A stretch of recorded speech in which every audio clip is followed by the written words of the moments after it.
doing it. You supposed to be happy you sitting there with Kid L. Why you mad? The Kid L Podcast. Rocking and rolling. The legendary Deezy is in the building. How you doing today, man? I'm great, man. I'm great. This is the God to honest truth. Every time I ask people who should come on the podcast, like, some recommendations, not only do my comments get flooded with your name, but my DMs get flooded with your name. And then when people come on my podcast, they're always like, yo, you have Deezy on yet? I'm like, okay, we got to get Deezy on. Okay. That's what's up, man. That's good. It's good. Crazy, man. You're so stamped in Detroit and Detroit culture, and you found a way from generation to this generation to stay extremely relevant. That can only come when you're talented and hardworking, right? Yes, sir. Yes, sir. Let's talk about yourself a little bit, man. You're from Detroit. Talk a little bit about just growing up in Detroit a little bit. Well, man, I growing up, first of all, I was like, when people see me yelling Joy Road, right? Like, I really stand tall for my hood the way that I do because I was actually born. When I was born, first place I lived was on Joy Road, and then like the first time that we moved from one house to another house. I was 4 years old, and I moved to another part of Joy Road from there. You know what I mean? Then my final stop after we lived there for like maybe. Yeah, when I first moved, so I stayed on like more towards like where Joy Road ends at, because Joy Road ain't on the east side, only on the west side. You know what I'm saying? But I lived on a street called Gladstone, in Joy Road, and then I moved from Gladstone to Ward in Joy Road when I was probably about 3. Then when I was like getting ready to turn 5, getting ready to start like around elementary school, right before elementary school, we moved from Ward to Evergreen in Joy Road. Yeah. So like my whole childhood was basically on Joy Road. You know what I'm saying? Yeah. And my father's side of the family, they was all from like Linwood and Dexter area. So I grew up also over there. You know what I mean? Like my whole family lived up and down Linwood and Dexter. So. Yeah, I mean, it's obviously one of the most celebrated streets or areas in Detroit, right? Yeah, man. And you know what? It was a time when it wasn't like that, though, Like, I can remember when, like, only the miles, the miles they got all the attention, especially 7 Mile to be exact. Yeah. Got a lot of the attention. And then it started, as I was getting older, then like Schoolcraft, they started being very noticed. But I remember a time of feeling like our hood was left out a lot of stuff, which is what caused me to make and write the record in my hood. You know what I'm saying? Yeah. But it's like it started off with miles being the division, right? The separator between maybe identities or some type of conformity to some degree. And then the streets actually started creating their own division, right? Yeah, I mean, like I tell people all the time, it's gangs and stuff like that now in Detroit, but back to when I was a kid, everything was about the neighborhood that you was from. And even us, we didn't just claim the neighborhood. People were serious about their neighborhood, Like I was telling some young folks the other day, I was like, I remember a point in time where it wasn't acceptable to be in anybody's neighborhood and walking around and driving around and doing stuff. People used to approach you and ask you, who you over here with. You know what I mean? Stuff like that. So yeah. We were real serious in Detroit about neighborhoods, not necessarily gangs, but, our streets were everything to us. Yeah. And the side of town that you lived on. Yeah, it's interesting. What do you think makes that happen, where it's like there's that restriction kind of, or that like their check-in factor, or like guidelines to like how long you're in somebody's area or street for? Like, what is it, a concern for safety? Like, what is the reason that there's so much protection? Well, no, more so back in the days, we were more of a community back in the days. You know what I'm saying? So people were really into protecting their neighborhood.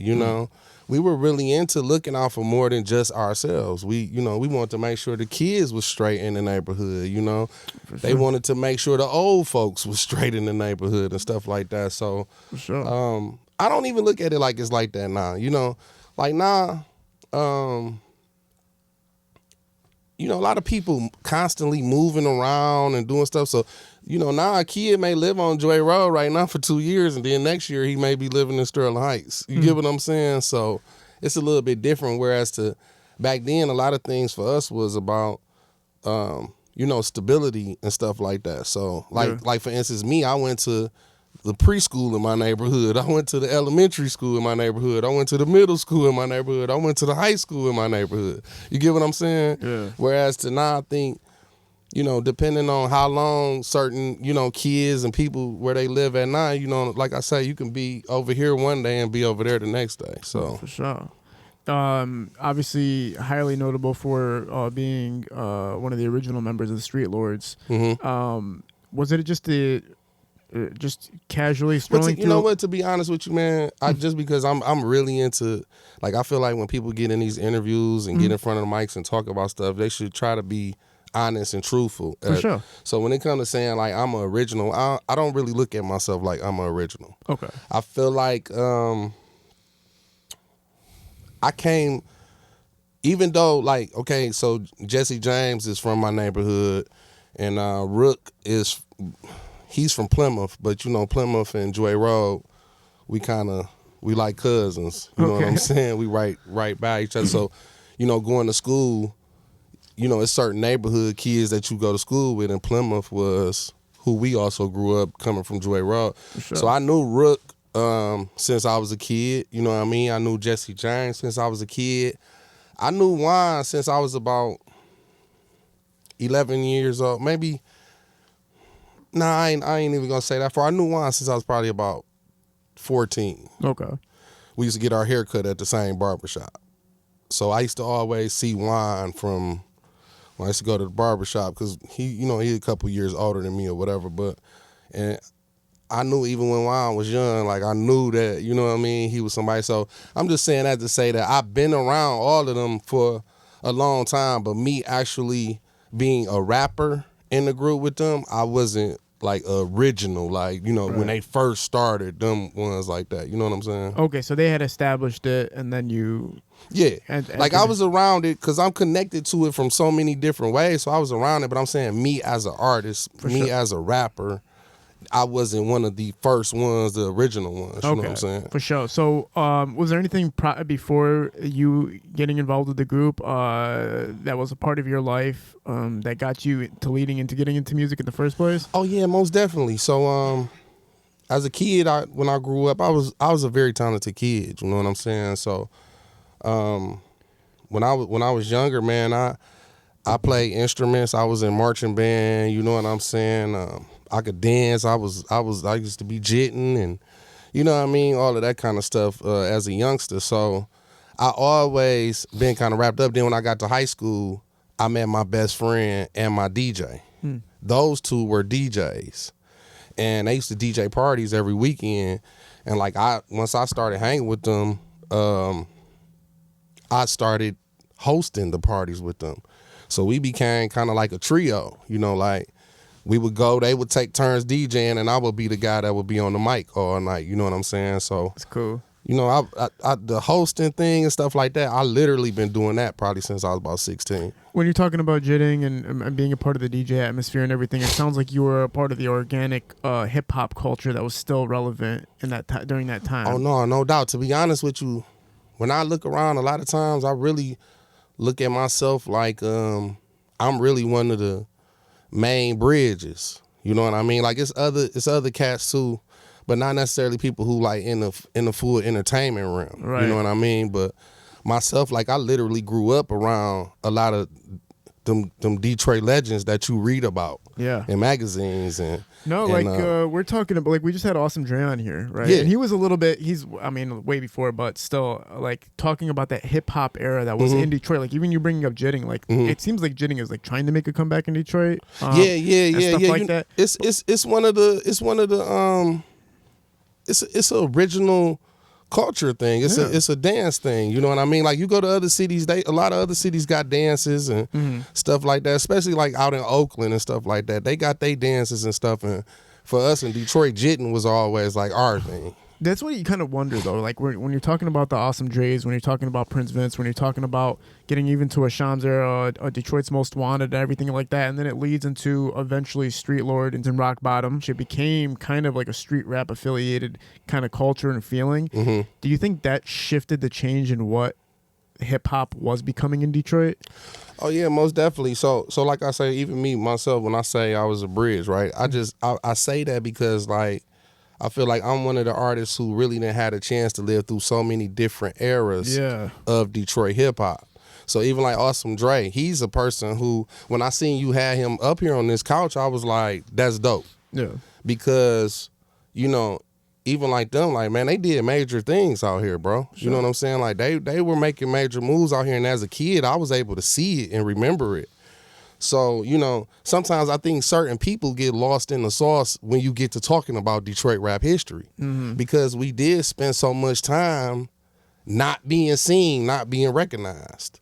So it's a lot of artists who came through the pipeline, and some of the younger people, they know them, and some of them don't. You know what I'm saying? So I'm thankful that I am one who I'm able to say, I know Awesome Dre, but I know, you know what I mean, Peasy or Vezo, and you know what I'm saying, stuff like that. So yeah, it's like an Ice Cube Snoop Dogg effect, right? Yeah, no doubt, no doubt, in man. Detroit culture, you guys are like that figure. Yeah, like, you know what, man? I'm gonna tell you somebody else who I always bring this up to, because they be acting like this Flint thing is new, and I'm like, no, Flint been up. You feel me? We talking about MC Breed, bro. He loved Flint. He represented Flint to the fullest, bro. And we talking about somebody who actually did songs with Tupac, bro. He from Flint, Michigan. God damn. So, you know, I tell them all the time, like, man, it really, it's not nothing new under the sun, really. You know what I mean? It's all about just constantly recreating and making sure that when you get to sit in the seat, that you make something happen for the people who coming behind you. Talk about you're entering the group. What's the it's not like an initiation, I'm assuming it's more want to take your portfolio. What are you contributing to it? Like, is that kind of how it went? Well, yeah, I mean, well, first and foremost, man, you know, back in the days, people weren't as acceptable as they are now. You get it? So even for me, I had to earn my position, you know what I mean? And that came from being around and paying my dues. You know, when I first came around, I was just one of the young homies to, you know what I mean? Now I'm doing other things, and you know what I mean? And I'm moving around. I'm watching somebody's back when they going to do a show, or if we showed up to do a show and everybody wasn't there, I might be the rapper who wasn't there. You know what I mean? So it was a lot of Streetlord shows where, man, I done been everybody. I done been Juan, I done been Blade, I done been G-Rock, you know what I mean? Like whoever didn't show up to the show, I was standing in their place. You know what I mean? So I earned my spot. You know what I mean? I remember plenty of times getting cut off of songs. You know what I mean? Can you imagine doing a song with your friends and the album come out and you looking for your name on it, and that's what Bizarre from D12 told us. He told us they would record songs with Eminem, and then when they would listen to the playback, Eminem would like sneak up to them and say, "Hey, we cut you out the song, Bizarre. Just to let you know." Oh yeah, and yeah, what yeah. the fuck? Like, why that's why I say it wasn't.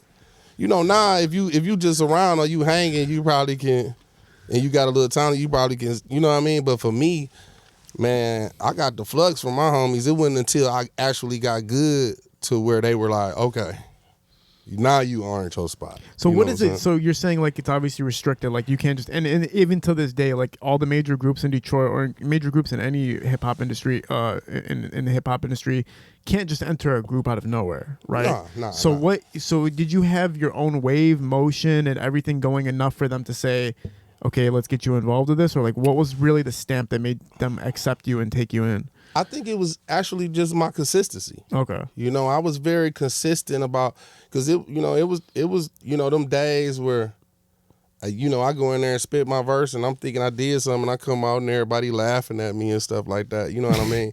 And back then, you know, I don't think we were as sensitive either. You know, for me, it was like, okay, because even me, I have a tattoo on my neck that say laugh now, cry later. And I put that tattoo there because every time I had situations like that, those were the situations that made me better. Yeah. Because even with band, when I first came to band, it wasn't like, I was just the dopest person playing percussion in the band. You know what I mean? I had to earn my spot. I had to make people respect my, respect my mind. So you were part of Platinum, right? Like when it was coming out, right? Like yeah, but that's one of them albums I'm talking about right there. Yeah. When you go back and listen to the StreetLordz Platinum Masterpiece album, I rapped on 3 songs on there. But when you listen to the album right now, I'm not on there. Yeah. And that's because my verses got cut. Yeah, that sucks, man. Yeah. Yeah, because I was gonna say you're around them around the same time that's dropping. So it's like, how are you not on it? So they cut you out. How do you continue after that? Aren't you just kind of like, fuck this? Like, nah, man. If you quit, bro, it's over for you then. For sure. It's never over for you, man, until you actually quit, bro. So for me, I just was determined.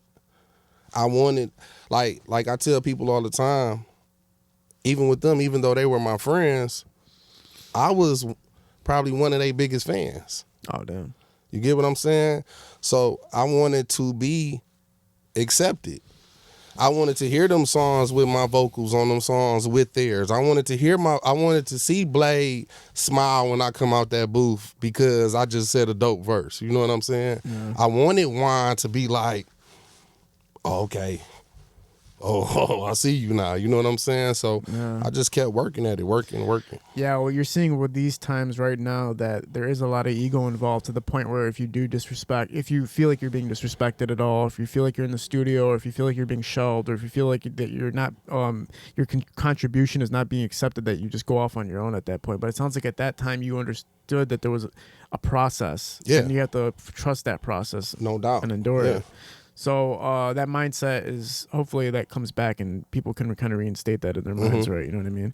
Talk about that progression though. After that, you're getting songs cut. How do you finally find the respect factor enough for you're at that level where they're the same level they're at almost? Kept working at my craft. Yeah. And I understood also that when you were rapping the kind of rap that we were rapping, street rap, right? I understood that one of the first things that was important with being with that particular group with the StreetLordz was I had to get some money. You know what I mean? So I just think that when you getting money and you really out there in the streets, one of the first things that you got to do is make them respect you in the streets first, which is not really like that no more either. Like, cause if people wouldn't able to verify the things that I was talking about on songs, I don't think that they would have accepted me back in that time. For sure. You know what I mean? Like having integrity in the music, right? Yeah, no doubt. It's kind of a lost form, right? For sure now it's a lost form. It's like just say whatever sounds good or sounds crazy or whatever. Yeah, because we wanted to know that. Like, I can remember even when like, who can I say? Like, for instance, like even with Jeezy and Rick Ross and stuff like that, when I first started getting an ear about them, and even 50 Cent, I remember the first time I heard some of 50 Cent songs, one of the first things that I did, bro, was I started calling dudes that I knew from New York. And I wanted to know, I'm like, is he who he say he is? You know what I mean? And sometimes you would get oh no, dog, he is who he rapping like. And then sometimes people would be like, man, no, he a clown. You know what I mean? He come up from such and such. And so that's always how it is, right? Yeah. But it was always good though to hear those dudes who I did hear was really, you know what I mean, what they said they was. So obviously throughout that time, there's a lot of conflicts. Everybody knows these stories back and forth between the groups and everything like that. What was your perception on the said rivalries at the time between the groups, between you guys? Man, bro, it's just, like even now, one thing you gotta remember, man, is we were all young men. You know what I mean? And when you young men out here, they gonna be competitive, and everybody not always gonna get along. And sometimes it's sad to say, but sometimes these young boys, they gonna fall out about these girls and, things like that. Certain things, man, it's just life. You know what I'm saying? So everybody not gonna always get along, and I understand that. But even me now, the seat that I sit in now, my thing is in certain situations with other artists, if I have a relationship with them, I do like to talk to them and you know, discuss, hey, yo, this is what y'all might be messing up. You know what I mean? Yo, are you thinking about this? Are you thinking about your future? Are you thinking about what this could turn into? You know what I'm saying? Stuff like that. So I just think it's just it was just a typical A misunderstanding at any point? Things that could have been cleared up? When we had G-Rock on here, we had Herc on here, and it kind of was that conversation. Like, from G-Rock's end, he's like, we didn't even know if we were beefing about what we were beefing about, and Herc was saying the same thing. He said, like, the media was making it crazier than what it was. Like, no doubt. It was a lot of miscommunication and things that could have been spoken about, but... Yeah. You know... And that's even the dangerous part. That's why I say, even like now, like, I understand media people, you know, they have to do their job, you know, and I get that, but I just think that a lot of things sometimes get blew out of proportion. For sure. Especially when, like me, I'm in my 40s now, bro. You know what I mean? So I'm in a different space mentally now. Yeah. When you're younger, man, it's a lot of times, you know, pride, ego, all those things get in the way. You know what I mean? So I think a lot of things can be prevented from communication. Yeah. But if you're dealing with people that ain't in a place of knowing how to communicate, you know what I mean, you can expect anything. You know what I'm saying? Oh, for sure. Earlier in your career, man, you know, you're rocking with this, you know, StreetLordz, and everything's, you know, prosperous at the time for the group and everything. But eventually, you even start doing your own thing, right? And you're getting affiliated with crazy names, man. Royce the 5'9", Akon, and you're just creating a real big name for yourself. First of all, one of those names is impossible to even get in touch with now. Like, nobody's ever going to talk to Akon again, probably in the history of mankind. Okay. So how did that even come a part of your life?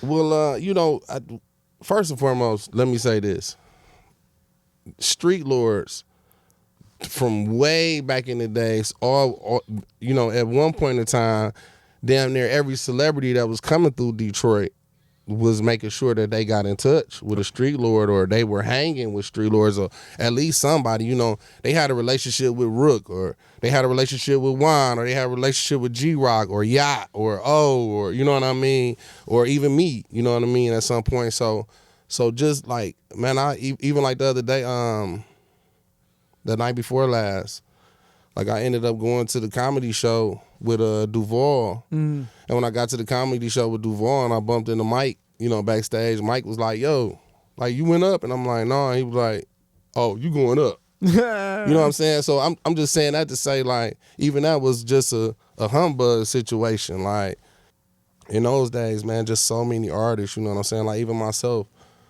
like, even how I met Duval and how I met Mike Epps and all of them, that came from me. I've been knowing T.I. since like 2000. Wow. Maybe, yeah, since like around 2000, 2001. I met T.I. before he even blew up. Really? And throughout my years being friends with him, he introduced me to so many celebrities that, you know what I mean? Like I said again, the other night, I'm with them.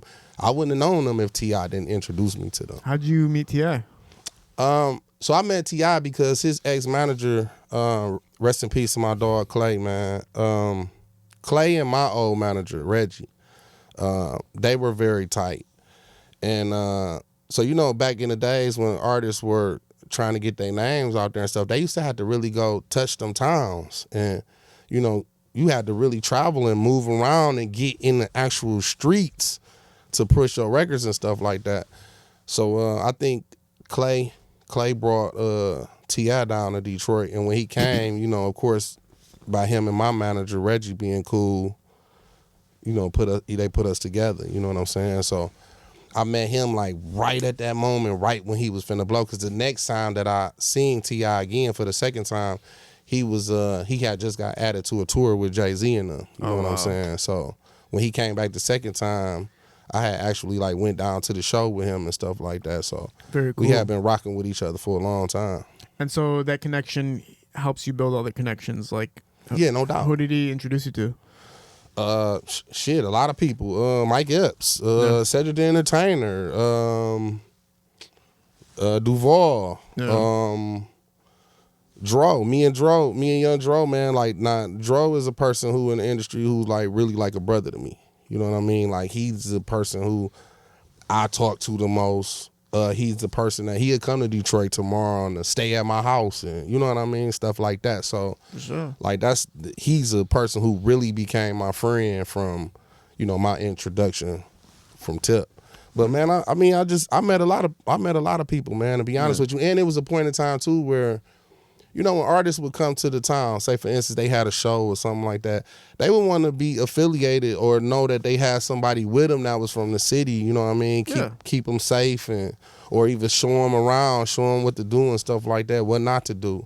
So, you know, I used to get them phone calls from them too, like, yo, you know, such and such coming tomorrow. He got a comedy show tomorrow. I need you to hold him down. You know what I mean? So yeah, that's still relevant to this day, right? Like when a major artist comes from outside the city, they come here, they go, they see a group that they feel like they feel comfortable enough to help facilitate things with, and then they'll work with you too, right? In some cases, I'm sure they'll do songs and be a part of videos and content. And all that's a part of the game, for sure. It is a part of the game. I always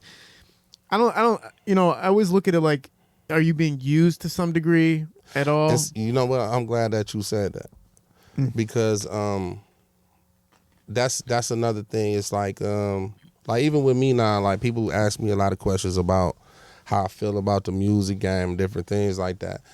And even for myself, you know, after you do anything for so long, I feel like you get tired of it.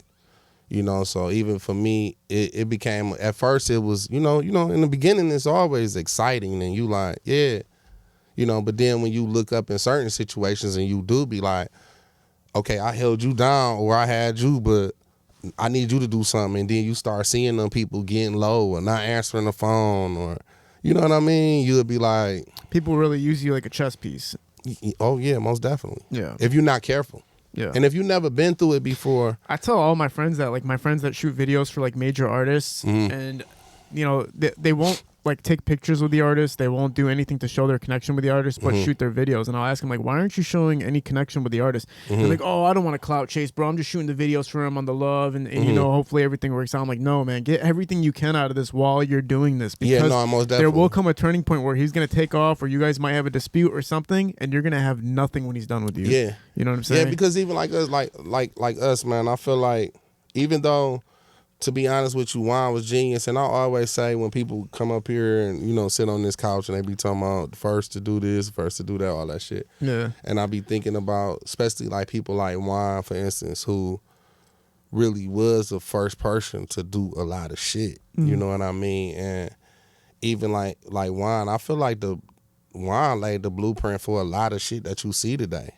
You know, like it was his idea to have the Dirty Glove Network. You know what I mean? Like, I didn't even understand what that was in the beginning when he was talking about it. But Juan, he knew that reality TV was coming. And, you know, he knew, like, certain things. Like, even now, the things he's working on now, he's ahead of the time. You get what I'm saying? No, for sure. So, yeah, man, I Juan is still talked about today as like a heavy facilitator and what the game is today. Oh yeah, no doubt. It's not like he's not credited for it, but yeah, you know, in this generation, they look for who's the voice of our time now, and when they talk about your generation, the Streetlord generation, they talk about Juan a lot, like him being the facilitator for everything. Yeah, because he was. Yeah. You know what I'm saying? That's why I say, you know, I like, even for me, I watch a lot of people who come up here and sit on this couch with you, and I'll be waiting to hear the certain things that they discuss, because I know how it is. You know, it's just like when he was in jail, it was free wine, free wine, free wine. And now that he's home, you know what I mean, it's back to, you know what I'm saying? So, yeah, but I think he deserves a lot more credit. Do you feel like Juan separated himself a little bit? Do you feel like, I mean, he doesn't live here now, does he? No, yeah, Juan live here. Oh, he still lives here? Okay. Yep. Do you feel like he's still like a part of like the contribution to right now's time? Yeah, no doubt. Okay. Yeah, bro, no doubt. You got to think about something like these. A lot of them the people who winning right now, they were kids back then, right? So that, like I said again, that blueprint, that demo that Juan laid down, he taught them how to do this stuff. Yeah. You know, so even now, like when it comes to talking about things like what you just asked me a minute ago, like far as, you know, documenting things and stuff like that. Like in my era, we ran from the cameras. Yeah. You get what I'm saying? Like, so even in a lot of situations in the past, like we got old footage and pictures and stuff like that, but we don't have as much stuff as we would have had right now. Because, you know, and then again, too, like even some of them people you talking about, those people are probably very prideful people. They don't know how to go and say, hey, bro, you mind snapping this pic with me right quick? I see it all the time, still right now. Yeah. Every day I go out in public, bro, every day, all day long, everywhere I go. If I stop at a gas station, if I go to a grocery store, if I'm at Target, people always, they'll follow me around. They might take a picture or they'll wave or they'll keep walking past me. Then they'll finally turn around and say, hey, you know what I mean? But, and a lot of times I have to say it. I'll be like, what's up? What you doing? Like, man, come over here and take a picture with me. You feel me? Yeah. But everybody not like that. And a lot of times, too, you never know. Somebody might have walked up to an artist. That's why I be telling artists, too, like, man, you gotta always make sure, man, that you remember the people who put you in that position. For sure. Because I get it too. You got a life, and sometimes you don't feel like certain things, but you gotta be careful because, you know, people get that rejection and get shut down, man, and that's the kind of shit too that make them not want to even come up to an artist and be like, hey, bro, I want you to know, bro, I love you, bro. You got me through this situation. And like for me, that mean the world to me. When I see a nigga that tell me I helped him get through his bit, you know what I mean? Like this nigga did a whole bid and he got through it from listening to my music, that mean the world to me. So for me, a lot of the times I'm always humble with the fans, and you know, even my fame, I feel like it's not like a type of fame. It's more so like I feel like everybody look at me like I'm a family member.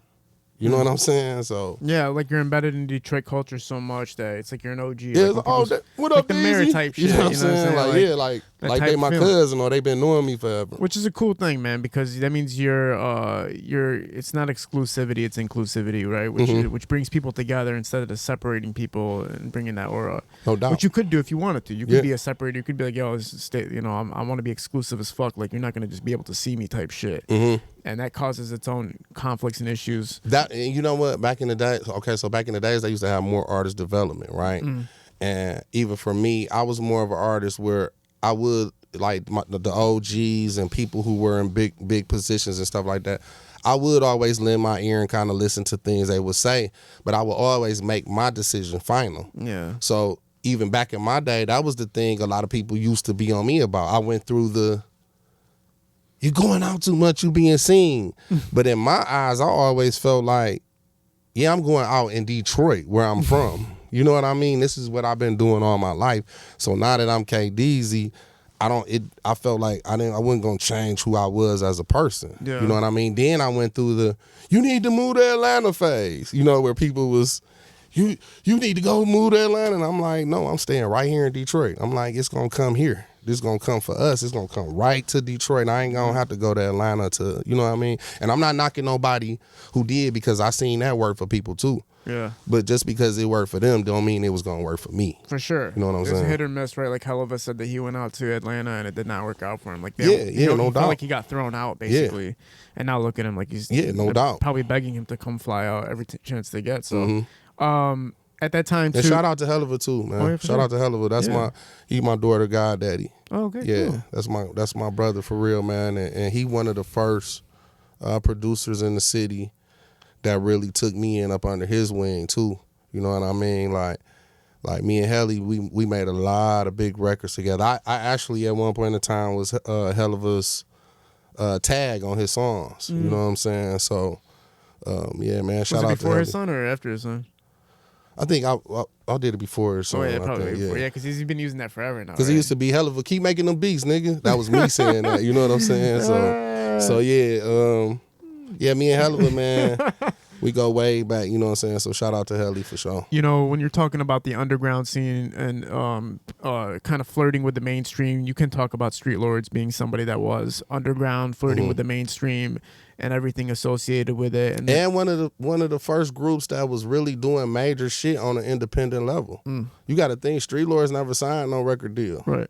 You know what I mean? So even to say, oh, we did a song with this person and this person and this person, that was all independently doing these things with their own money. Which songs are you saying? All the songs you guys were doing with features? I mean, bro, they done did songs with everybody. Yeah. They did songs with E40, Be Legit, Richie Rich, Birdman, Young Buck, Jim Jones. And this is all independent money. Like, this is all independent. This is like whatever we made from music and whatever we made from business, we're putting back into the music. Yeah, no doubt. Was it all strategic planning? And you got to think back then, bro.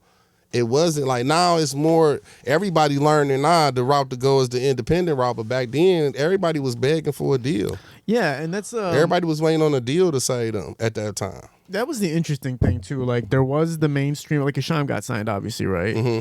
And when you're talking about the mainstream guys that like took off, we're talking about D12, we're talking about Eminem, we're talking about Royce. We're talking about guys that just found these opportunities, created these opportunities and stuff like that. So that's kind of what I was getting to. Like those were the mainstream guys at that time. And you guys were, again, independent but flirting with the mainstream, like working back and forth with mainstream. Yeah. When you're watching that group, D12, Eminem, and that group just associates Royce, everybody from the hip hop shop and all that stuff are flourishing in their own way. Are you guys watching that happen, or are you guys not even paying attention to it and just worried about what's happening? Man, you couldn't help but watch it. Yeah, you had to watch it, and then like again, the connections were there. You know what I mean? Royce and Juan were homies. They've been homies since way back. You know what I'm saying? So, the connection was there, and the things that they were doing, bro. If you couldn't help but look at it and see it and big it up. Now, the thing with us, I feel like it was like even now it's more how can I say it, the culture and the type of music that we were making.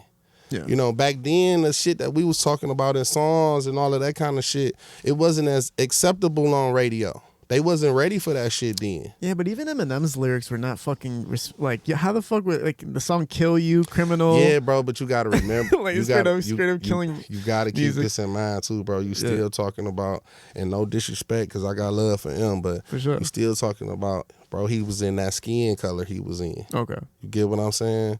So, people can act like, whatever, but that shit matter, bro. Okay. You know what I'm saying? It's different hearing it come from out of his mouth as opposed to us.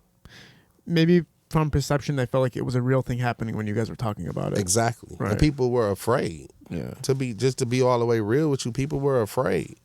So that was another thing too that I felt like once I got my time, that was the thing that I felt like I was battling against. I was really battling against people also being, even though they loving the music, they were afraid of me, afraid of us. You know what I mean? So we had to learn to deal with that and how to change and how to accept really being an artist. You know what I'm saying? That must have been hard. Oh yeah, it's definitely hard because we hadn't seen nobody do it really. You get what I'm saying? Yeah. Like even to me, bro, like when the first time when I seen Blade really get his flowers was when he was in the wheelchair. You know what I'm saying? Like he was in the wheelchair and we all went to the mall one day. This is like one of the first times he was really coming out after he got shot the first time.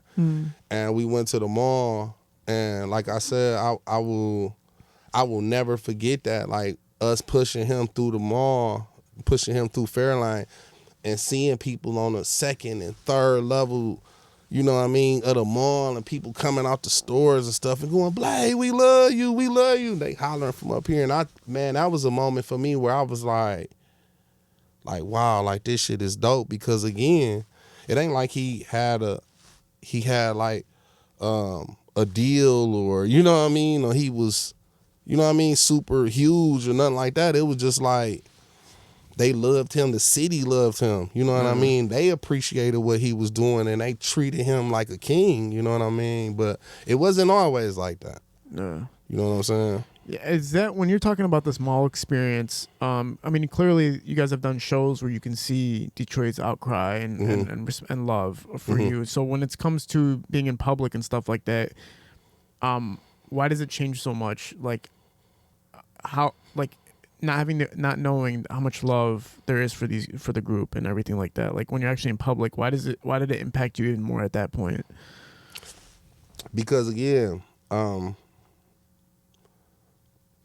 the opportunities that are here now, they weren't there back then, bro. It was hard to get on the radio. You know what I mean? I remember a time where, you know, like getting on the radio was like, you know what I mean? Like, shit, we on the radio. Like, you know what I mean? Where as to now, you know, you can get on. So I'm saying that to say, like, Detroit didn't, our stars, our celebrities was hood celebrities. You get what I'm saying? Yeah. So even to see what the Streetlords did without that radio push, really, you know what I mean? That was amazing to us. That was amazing to see what Rock Bottom did without that. You know, they didn't have radio. This was strictly underground, beating the streets, really selling CDs out the trunk. You know what I mean? So when I'm taking somebody to the mall who, like even this, I just had this conversation. Go back and look, bro. Even look at the CD covers, bro. It wasn't no faces on them covers. It was the reason why. So they knew who Blade was from hearing him. Some people might have seen Blade and didn't even know he was Blade. You know what I mean? Then when he dropped, because I remember when it was a big thing when he even said he was gonna put himself on the cover. I remember it was discussions like, man, Blade talking about he finna put his face on the cover. You know what I'm saying? So to see that, bro, to see that kind of love, and I knew that he didn't have no deal. He didn't have, you know what I mean, them things. So to see that kind of love, you knew that love was genuine. Yeah. You know what I'm saying? And that came from him straight up beating the streets down, bro.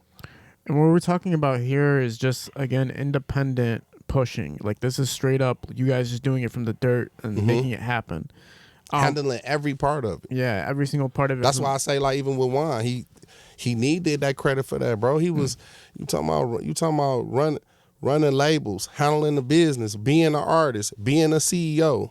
He doing all of that by himself. You know what I'm saying? So, and he doing that at a time where it wasn't like that, bro. You could count on one hand how many independent people was doing that kind of shit. Yeah, man. Talk about the group itself as far as when you started realizing, you know, you're going to start working on yourself independently. Now, we talked about Royce a little bit earlier at that time, but then you ended up working with Royce. What was it like kind of just making a solo name for yourself? Oh, man. So, and again, I have to credit Juan for this because, like, even with me, long time ago, like me, when I first knew Royce, I didn't even really know who he was all the way. And one night we had an altercation and shit at a club and shit. And it got out of hand, but it didn't get to the point where like, oh, we was throwing blows and shit, but it was finna happen. Like him and his crew and me and my crew, we was all like, we had a serious altercation. What year are we talking about here? Probably like around like 2000, 2001 area. Okay. And we had an altercation. So, you know, after we had that altercation that night, it was like I knew I wasn't fucking with him, and he probably knew like he wasn't fucking with me. But what ended up happening was one day, true story, Juan called me. He was like, "Where you at?" And I was like, "I'm on Akon." He was like, it's like, "I need to pull up on you. I want you to ride with me somewhere." And I'm like, "Okay, cool." So I told him where I was at. Juan came and got me. I jumped in the car with him. As soon as we driving out Akon. And I'm like, "What's up? Where we headed? Where we going?" He's like, "I'm about to take you somewhere. I want you to woo woo." So I'm like, "Where we going?" So then I kept asking, and then he finally was like, about to go up here and mess with my man Royce and Mike B or whatever. And I was like, man, I'm like, you know me. I'm like, bro, I don't know if you know, but I'm like, me and that nigga had an altercation. So I'm like, I don't know if that's really a good thing for me to go up there. You know what I'm saying? And Juan was like, nigga, that's my brother. He like, that's why you going up here. Y'all finna woo woo. So Juan actually took me up there. He like introduced me and Royce the right way. Me and Royce had a conversation, nigga, and Juan pulled off and left me with Royce there. Wow. And at the time, I'm looking like, what the fuck? You know what I'm saying? But later on, soon as I started being around Royce, because after that, I started being around Royce like every day, every other day. And then once Royce was teaching me things, I said, Juan, you is a fucking genius. Because at that moment, I understood why he did it and why he did it that way. Yeah. He knew that Royce was going to be able to teach me more than I actually knew. So when I came in, I didn't really know how to put a good show together. I didn't really know how to perform good. I didn't know nothing about my DJ having a playback machine. You know what I mean? I didn't know how to handle an entourage, bro. Some of my first shows that I was getting booked for, man, my friends, we was fucking up the fans and beating people up and all kind of shit because we didn't even know how to handle the fame. We looked at it like somebody just running up. You know what I mean? Like even now, I understand it more now. So if I'm in the gas station now, somebody just run up on me and pull their phone out and just, hey, you know what I mean? Now I could be like, all right.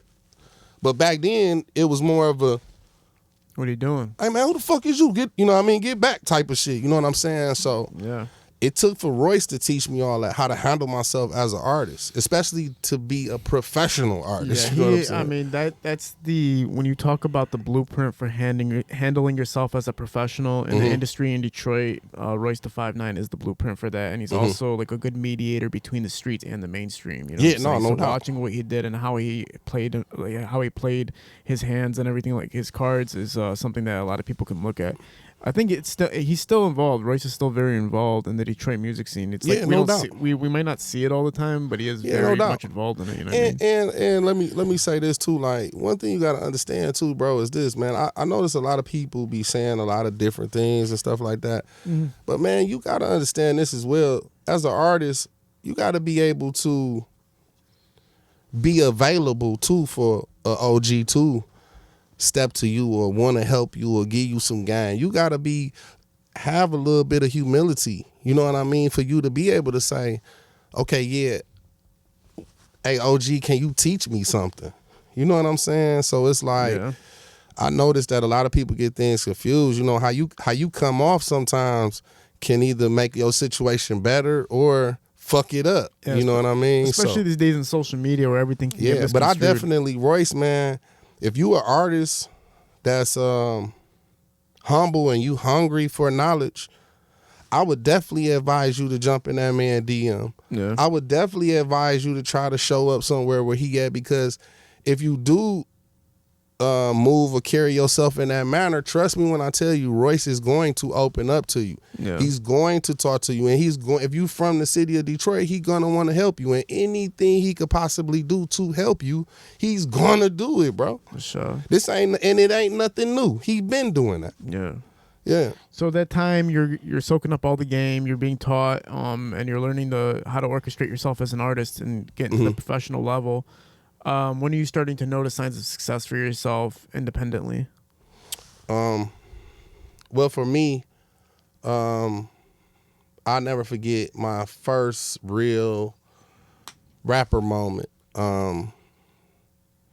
Because Juan, even when we were coming with the Dirty Glove Network, right, Juan was telling me about this, but you know how it is sometimes when somebody telling you something, you can't all the way see their vision at that moment. So Juan was telling me this whole time I'm working on this album. Juan is going, nigga, you about to be the biggest thing Detroit ever seen. Nigga, you finna be this. This is finna happen to you. This finna happen to you. And I'm going, all right, man. Yeah, all right, whatever. And I remember the show dropped, and probably maybe 30 days after the Dirty Glove Network show had started going, because Juan was telling me it was coming. He was like, yo, bro, he like, we gonna have a show on TV every night for an hour, 2 hours a night, 7 days a week. He was like, you gonna be getting over 2.5 million viewers a night, bro. That's crazy. He like, you finna go off. And he like, nigga, your music match was finna happen. So he knowing that I had hit records, and he knowing what he got up his sleeve, he finna do. So he looking at me like, oh, you good, you straight. All you gotta do is stay out of jail and stay alive. Yeah. And I remember my first time right after, so the show dropped, and maybe like 30 days later, my firstborn son, I had my firstborn son. And I'll never forget, I left the hospital. It was the day my son was getting ready to come home. I left the hospital and I went to Target by Northland. You remember, I don't know, you remember Northland Mall? Nah, I never been to it, but I know what it is. Okay, so Northland Mall was like Northland and Fairlane, especially for us West Side people. Those were our two malls where, that's where we went, Northland and Fairlane. And I went to the Target by Northland. And as I was in the store, I'm walking around. Now, mind you, too, I think I had a security guard with me. You know what I mean? So it was like, that was like the beginning of when I started having security, you know what I mean, stuff like that. So I'm in Target and I'm going there to get some diapers. And as I'm in Target, I'm just noticing people looking at me and pointing and following me around the store and stuff like that. And I called Juan. I hit Juan up. I was like, bro, I'm like, nigga, I'm in Target getting my son some diapers. People in here acting crazy. He like, motherfucker, I told you. He was like, I told you, you ain't even seen nothing yet. He like, bro, you on TV 2 hours a night, 7 days a week. What you think gonna come with that? And I'm like, wow. So that was like my first moment where I was like, oh, this shit about to happen. Damn. Yeah, it was dope. Another one for me was even before all of that, was the first time I was driving down Telegraph. I was in the Benz with Jesse. And me and Jesse stopped at the light on Finkel and Telegraph, and I'll never forget, man. They dropped Dope Man on the radio. And it was like, it wasn't like they just played the record. They was like horns blowing, explosions and all of this. And bro, I just remember sitting in that passenger seat and listening, and I was just like, man. Like, damn, dog, I'm on the radio. This is crazy. So is the Dirty Glove thing around like the same time Stuck in My Ways is out and everything like that? Or like what's like the time frame we're talking about? So Dirty Glove was always a branch of the Streetlordz. Dirty Glove was I'm talking about the TV show itself. Oh yeah. So we dropped the Dirty Glove Network around time, like a little bit right after Juan had dropped The Real Me, but like right before my project. Okay. I honestly, talking about like Stuck in My Ways in 2005. Like, is that the same time frame, or is it Stuck in My Ways like around the same time? We're talking about like 2005 here, or yeah, 2005. Okay. So you have a project out that's already dominating, and you're on TV. Okay, so listen, so Dirty Glove Network came out before Stuck in My Ways came out. Got you.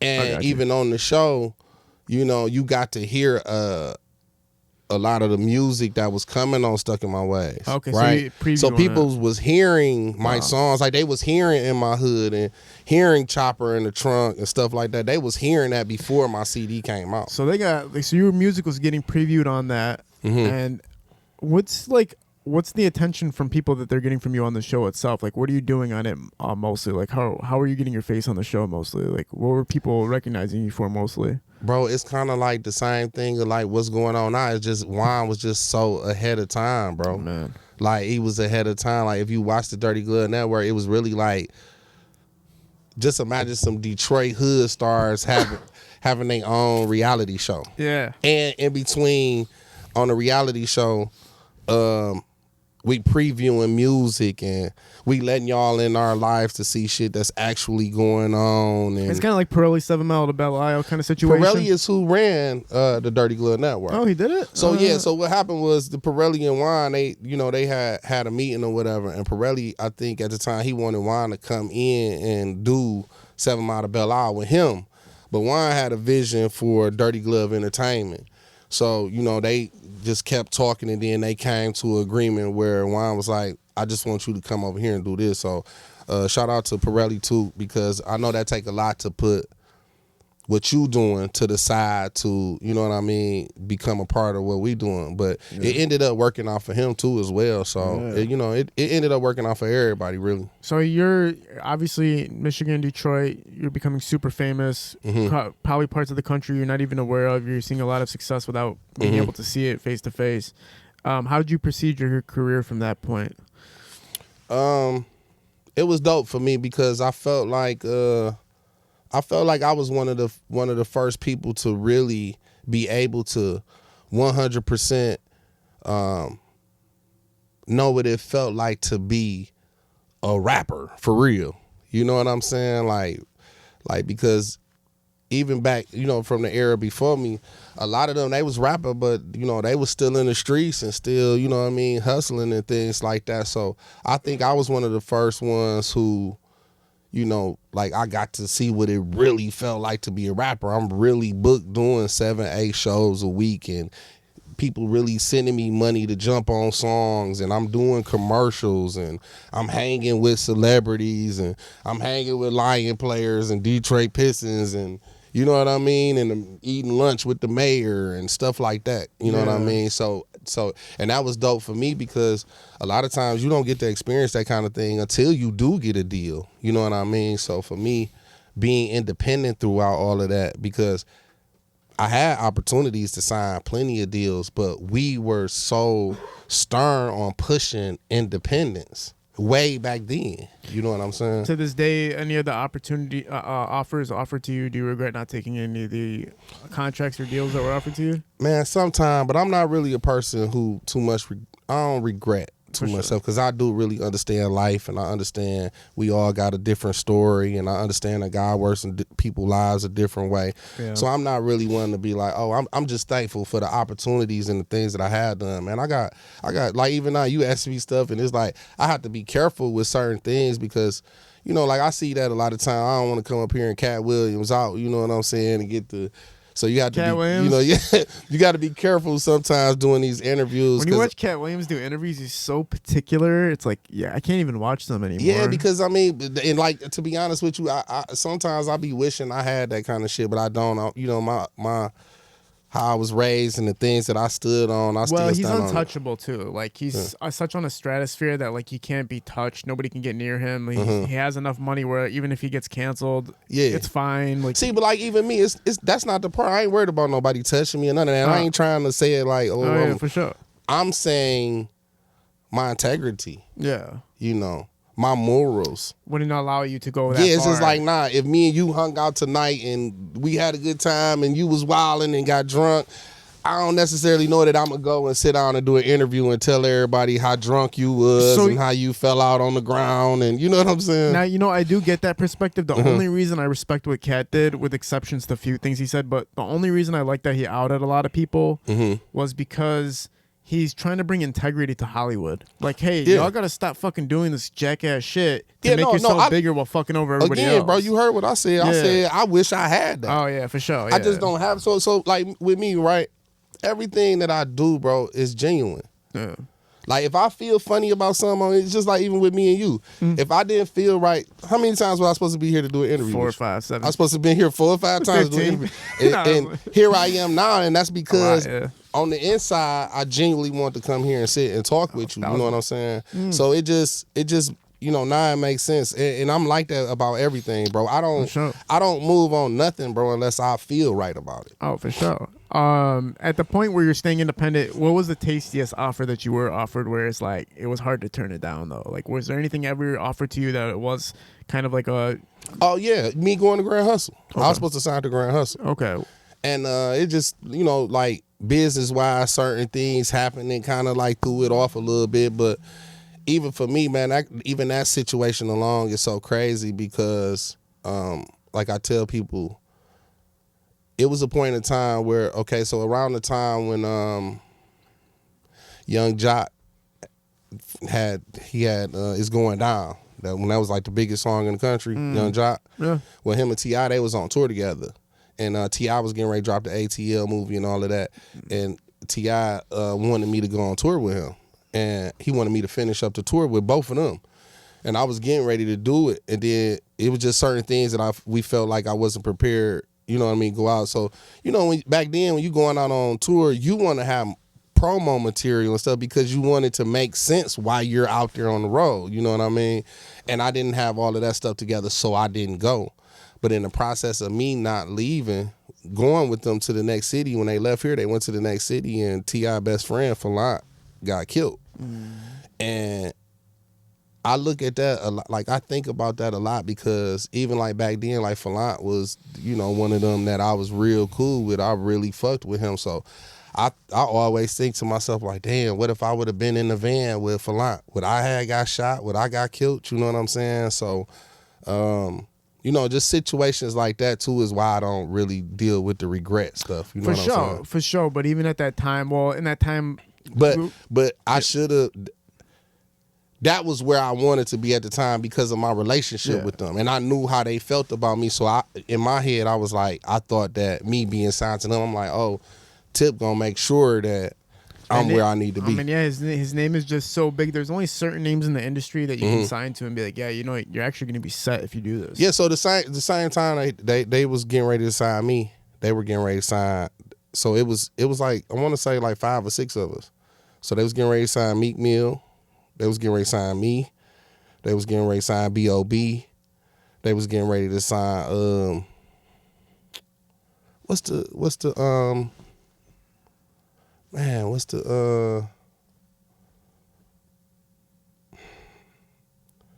she was like a rapper, side singer, white girl. She was signed to Grand Hustle too. She was a white girl that got signed? Yeah, I can't remember her name. She was big too. Oh. She had a baby by I think I barely know any white female rappers. I straight up like white. I know Miley Cyrus, but she's not even a rapper for real. No, not her. Not Miley Cyrus. Man, I can't even remember what her name is. But anyway, she ended up being big, bro. Okay. And so they ended up then Tip got in trouble right after that. Yeah. So when he got in trouble, I think that's how Meek Mill ended up going to Rick Ross. And oh, you know what? It was Trouble too. It was a rapper named Trouble too. Okay. That he was going there. So Grand Hustle was like making a move where they was like they was getting ready to sign all these different. And you were one of the people on this list. Yeah. And you just turned down the offer. Yeah. So what happened was it was just like a real big misunderstanding in business, and then certain things had stemmed from some old stuff and all of that. Really, Do you ever feel like when you're going to get signed or there's an opportunity to get signed to somebody or a label, do you ever feel any like dirtiness to it at all, or do you feel like they're trying to offer you something that makes sense? Do you feel like there is a manipulation factor, or there's trying to way to give you a shiny ball or something like that to make you seem like opportunities are bigger than they are? Or do you feel like it's like actually like an organic conversation when you're sitting at a table with a label? Well, again, right? Do I believe that stuff is out there and goes on, stuff like that? Yes, of course I do. I know that it's like that. I think me and Tip's dynamic was a little bit different though. You know what I mean? Yeah. Like me being able to I literally can say like I know Tip before he blew up. So even with him, I watched his journey happen. You know what I'm saying? So even when it got to a point years later where he could look at me and go, shit, Deezy, what you think about coming over here with me? You know what I mean? It was just the whole approach and everything was just different because that relationship was already established with us. Sure. Yeah. So, just for me, I haven't really been in those situations where I felt uncomfortable or I felt like somebody was on bullshit or nothing like that. Cool. So you're staying independent. You're taking over the city. You're on TV. You're generating millions of views. Not alone with the visual aspect, but your own music itself. People are getting a lot of awareness to you. What was the progression after that? What did you feel like was taking you to the next steps after that? So it's so many different processes and different levels to it. You know what I mean? Yeah. So even when you first come in the game, you don't come in the game just making money. You're doing a lot of shows for free. You know what I mean? You want to be on certain shows even if you ain't getting no money because you want to get out there and get the recognition and stuff like that. So for me, when I first came in, I came in like that, like doing shows willingly and even some nights I would go out, man, and just be out and be feeling good, and I might tell the DJ put my song on. I might stand up on the table in the middle of the club and rock that motherfucker out. You know what I'm saying? So just first getting your name out there and moving around and creating those relationships. Like even me, man, I got relationships that I made over 20 years ago that's still valuable to me right now. You know what I'm saying? So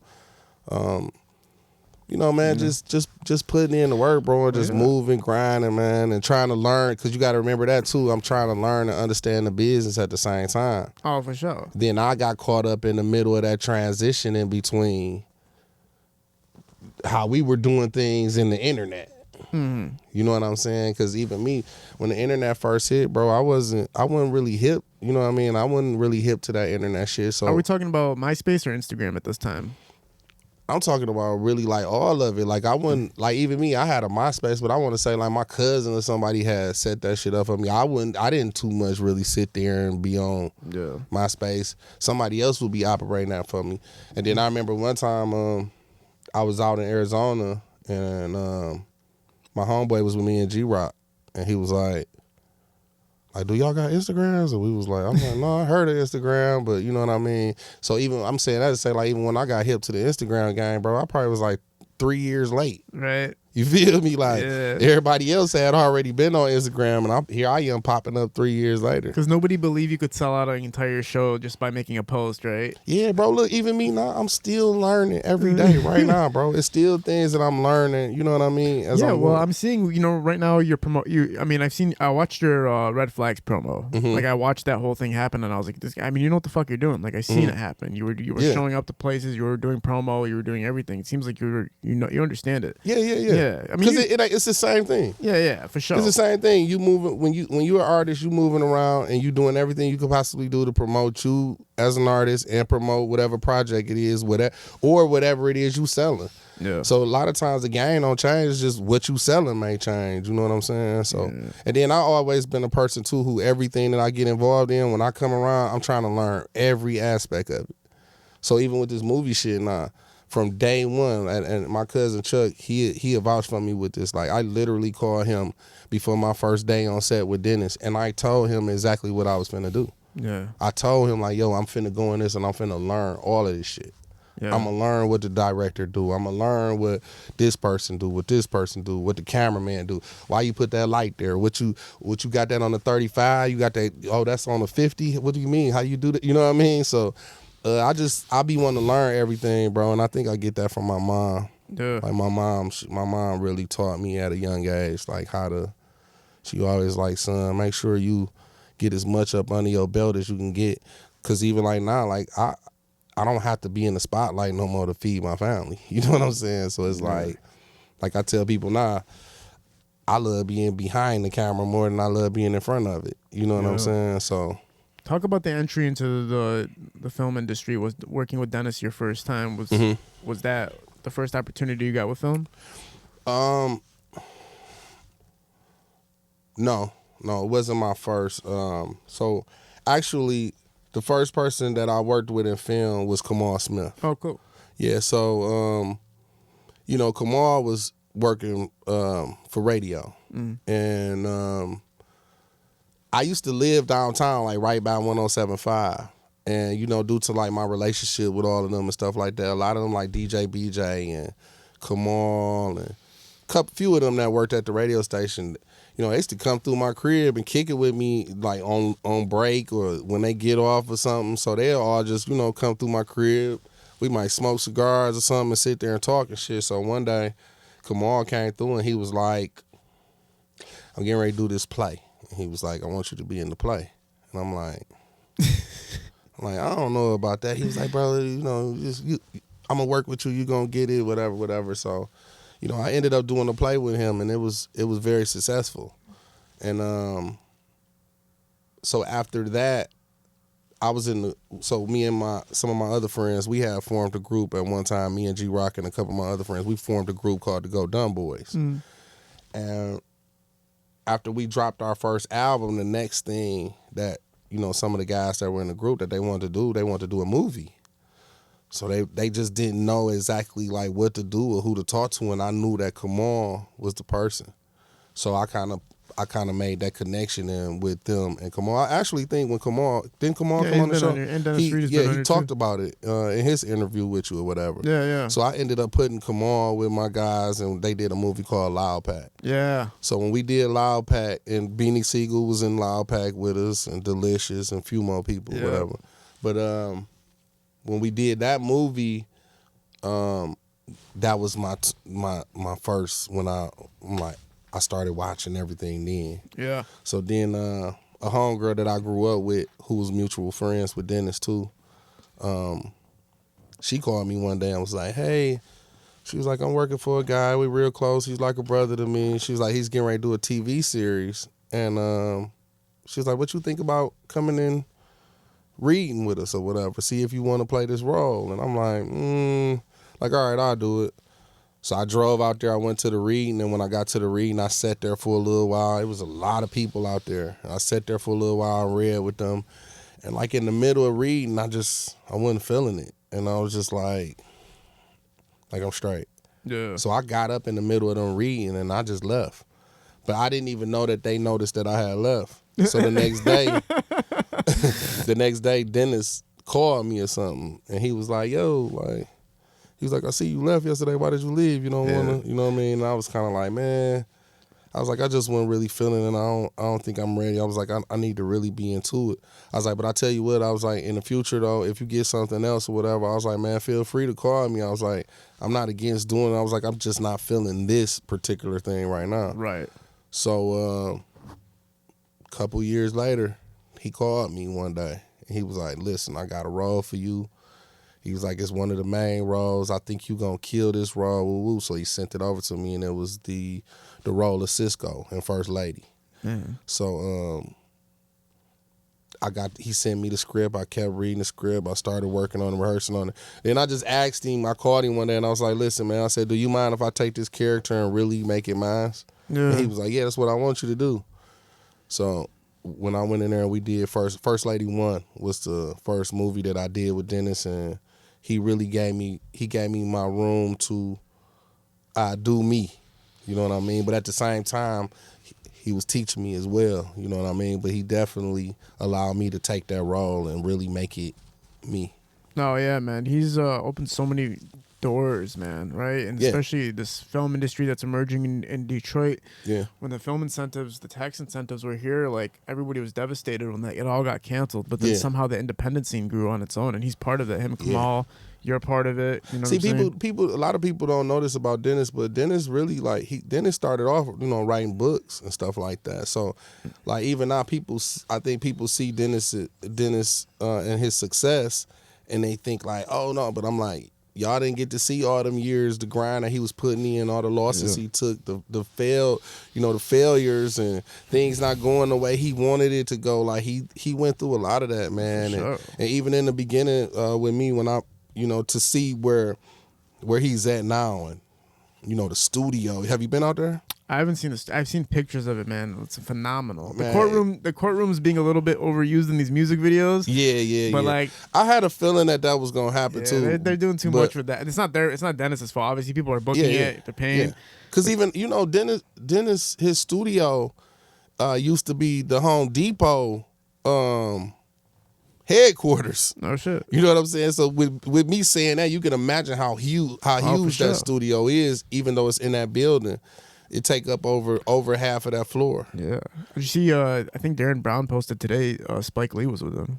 For real? Yeah, isn't that crazy, man? Okay. Yeah. But guess what? You got to. Yeah. You know what I'm saying? You got to at this point now.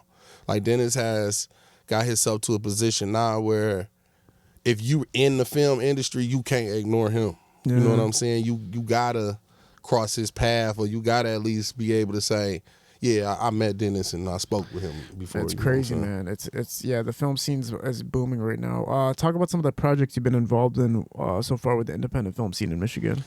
Man, I done a lot now at this point, but so with Dennis, I did First Lady 1, 2, and 3. I did a movie called Indictment, who was Jonathan Carter. Mm-hmm. I did my first film that I actually wrote and directed and starred in, Red Flagz. I did that with Dennis with DR2 Productions. You guys marketed that so fucking perfectly. I remember it was just everywhere. Like you couldn't not see it. Yeah, man, like I said, I took the whole approach of what I did as a rap artist. You know what I'm saying? So I understand that when you getting ready to drop a project, you gotta get out and touch the people. You know what I'm saying? You got to get out and get in their face, and you got to create that You know that like even now, like I said, even with you, I know you've been going through your little culture vulture thing or whatever, but you can't deny the fact that if you dealing in entertainment and you in the city of Detroit, at some point you're gonna have to come and sit on this couch. Oh, yeah. You know what I'm saying? So I give you your props for that too, because that's the whole thing. Like it ain't about it being given, it's about making it to where people ain't got no choice. Yeah. You know what I'm saying? So even with me, when I do something, I try to leave people with no choice to where they gonna be like, you might not even like me, but I'm gonna make you be like, let me go watch this movie, man, see what he did. Or maybe a director will be like, we have to book him. Yeah, like, we have to book Deezy right now. He's one of the biggest names in Detroit, especially in the film scene. We have to get him. Yeah. It's an important thing, right? To make yourself of a value that offers somebody else something. Type of exchange. Hopefully, you can get to the point where it's more organic and people just fuck with each other based off the fact that they respect each other's crafts and what's going on and stuff like that. But it seems like it's kind of steering more towards that way these days. It's just the egos are really conflicting these days, and also people are worried about somebody upstaging them, or becoming a bigger name than their opponent, or whatever, or calling it an opponent. It's so stupid these days, but that's what it feels like. It's almost like there's a hidden battle going on to be at the top. Yeah, that's the scary part about what's happening in the music industry. And you know what you find out too when you do whatever you look at like the top is, or when you get to whatever level that you feel is the top. The crazy part is once you get there, you kind of almost really don't be wanting to be there. Really? You know what I'm saying? Because it's so much that come with it. And a lot of times, like even me, for instance, I think that was one of the things with me too, with far as being a rap artist. It was like I love what I do. You get what I'm saying? So even like me, like I love to perform. I love when I get out there on that stage and I get the crowd hype and stuff like that. I love that part, right? Yeah. I love doing my photo shoots. I love doing interviews. I love writing treatments for videos and shooting videos and stuff like that. I love that stuff, but I don't love everything else that come with it. The unfortunate reality is certain environments don't allow you to progress as an entertainer in an organic and safe and comfortable way. That's what it is. Like, you might be in LA and you might feel like there's so many things that impede on you becoming an artist and an entertainer, or you might be in Detroit and there's so many other crazy ass things that make it very difficult for you to proceed as an entertainer. Yeah, no just doubt. like you said, you just want to entertain. Yeah. But when you're an entertainer in certain cities, you can't just be an entertainer in that city. There's going to be people coming at you from all different angles, and you're gonna have to figure out how to stand on all 10 toes while that happens. You know what I mean? Yeah. And that's what I even now I fear for a lot of the artists now, right? Because like even me, I look at myself as an artist, like I don't look at it like I fell off. I look at it like I fell back, right? But even in me falling back from the rap scene, I was able to recreate myself and find other things to do to keep my relevancy. For sure. Where I know that every artist not gonna be able to do that. Bro, people could only dream about having your situation because you weren't. When you're in the game for this long, you're not supposed to have a name anymore. Yeah. You're not supposed to be relevant anymore. 20 years, if you're talking about 2000 till now, you're not supposed to be relevant. It's only a handful of you guys that surpassed all these generations and kept your name very strong, monetized yourself, popularity is up, all that type of shit. So you like, it just proves that your hard work and creativity and talent outlasted. But that's like why I say I fear for a lot of the young artists, because in those situations, bro, you gotta be mentally tough, bro. Yeah. When you winning or you sitting in that seat, it feels great and you loving it and you having fun. But as a creative, as an artist, when you do start to take that decline, or you do, start getting caught up in too much shit, and you start to go down mentally, that shit affect a lot of people, bro. It affects them a lot, you know what I mean? And like, I've seen artists who I know who have, got depressed and you know what I mean? Even now, like I was reading something not too long ago where they was talking about the amount of suicides that happen with artists. You know what I'm saying? So, I just tell all artists too, like, man, make sure that in the process of you sitting in that seat, that don't forget what goes up, you know what I mean, come down. You know what I'm saying? So, keep a clean face, man. Do good business and make sure you we all done been through the experience. My head had got big before too, and I was started feeling myself. So I get it. It's being a human being, but you still at some point in time you gotta be able to get in that mirror and check yourself. For sure. Make sure you keeping it 100 with the people who kept it 100 with you. And that way, when you do come down or you do fall back or fall off, whatever the situation may be, you will be able to still keep your mental straight. You know what I'm saying? Because it's a lot of artists, bro, out here who they mentally losing it, bro, because they're not getting the attention that they want no more. The people aren't singing their songs no more. You know what I'm saying? So no, that crash out culture is a real thing. Yeah, no doubt. Do you have to get there? Do you have to go or something? No, I'm good, sure. man. To be honest with you, I thought I put it on silent. Oh, no, you're good. I was just making sure. I was like, I don't want you ignoring somebody who's like trying to. No, it's all good, man. No, it's but all you're absolutely right. The crash out culture is a real thing. Also because social media is, right at your fingertips. You're comparing your life to somebody else. So exactly. The people who are hurt the most right now are the people that were building their career simultaneously. Another artist is building their career, and that person progresses. That person takes off, and you're still climbing slowly. Like, what the hell? Like, because you know what? It especially in groups. Yeah. It happened in groups a lot because people start off as groups and they all equal and they all getting along and they just having fun doing it. And then when things do come into play like stardom and fame and money and different opportunities and this person getting more than me and this person doing more than me, you know what I mean? All of those things start affecting the group and how they started off. You know what I'm saying? So for sure. They said that with like the Doughboyz. Like some of them got signed and some of them didn't. And it kind of changed like the output of the group after that, or what was coming out. Well, you know what? Behind closed doors, I could believe that. But one thing that I will tell you about the Doughboyz, man, I love them so much because, bro, they really into loyalty, bro. Like even if they do got things going on the inside, man, they very good at. I love they dynamic of how they are with each other. You know what I'm saying? And I get it again. Like I said, man, we human beings, bro. So everybody go through stuff. You know what I'm saying? No relationship is perfect. Nobody know, you know what I mean? Yeah. So I like them. I really like they one of the main, like I haven't even really seen too many people that stick together like they do. You know what I'm saying? So especially as far as groups are concerned, right? Yeah, definitely. A lot of people do say that though, like that Doughboyz and Team Eastside were like the new generation version of Rock Bottom and StreetLordz. Like, do you agree with that? Yeah, definitely. That reference kind of like the kind of bounce back and forth. Definitely. Yeah, it's interesting. It kind of means that you guys were the blueprint at the end of the day, because before you guys there was no groups that were like street rap groups that were doing it before you guys. There wasn't. Right? Yeah. Well. It was unless Detroit's Most Wanted. Yeah, I was about to say because like been Detroit's Most Wanted, because they was definitely rapping about what was going on in the streets. You know what I'm saying? For and sure. they was all really in the streets as well too. So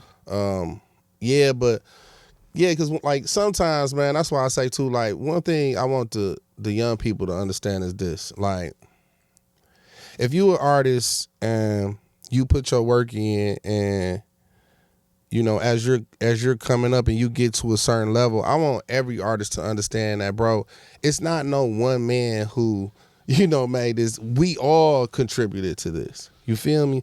If you got to a certain level in this, doing it, whether you did it independently or doing it with a deal, it's something that you contributed to Detroit hip hop.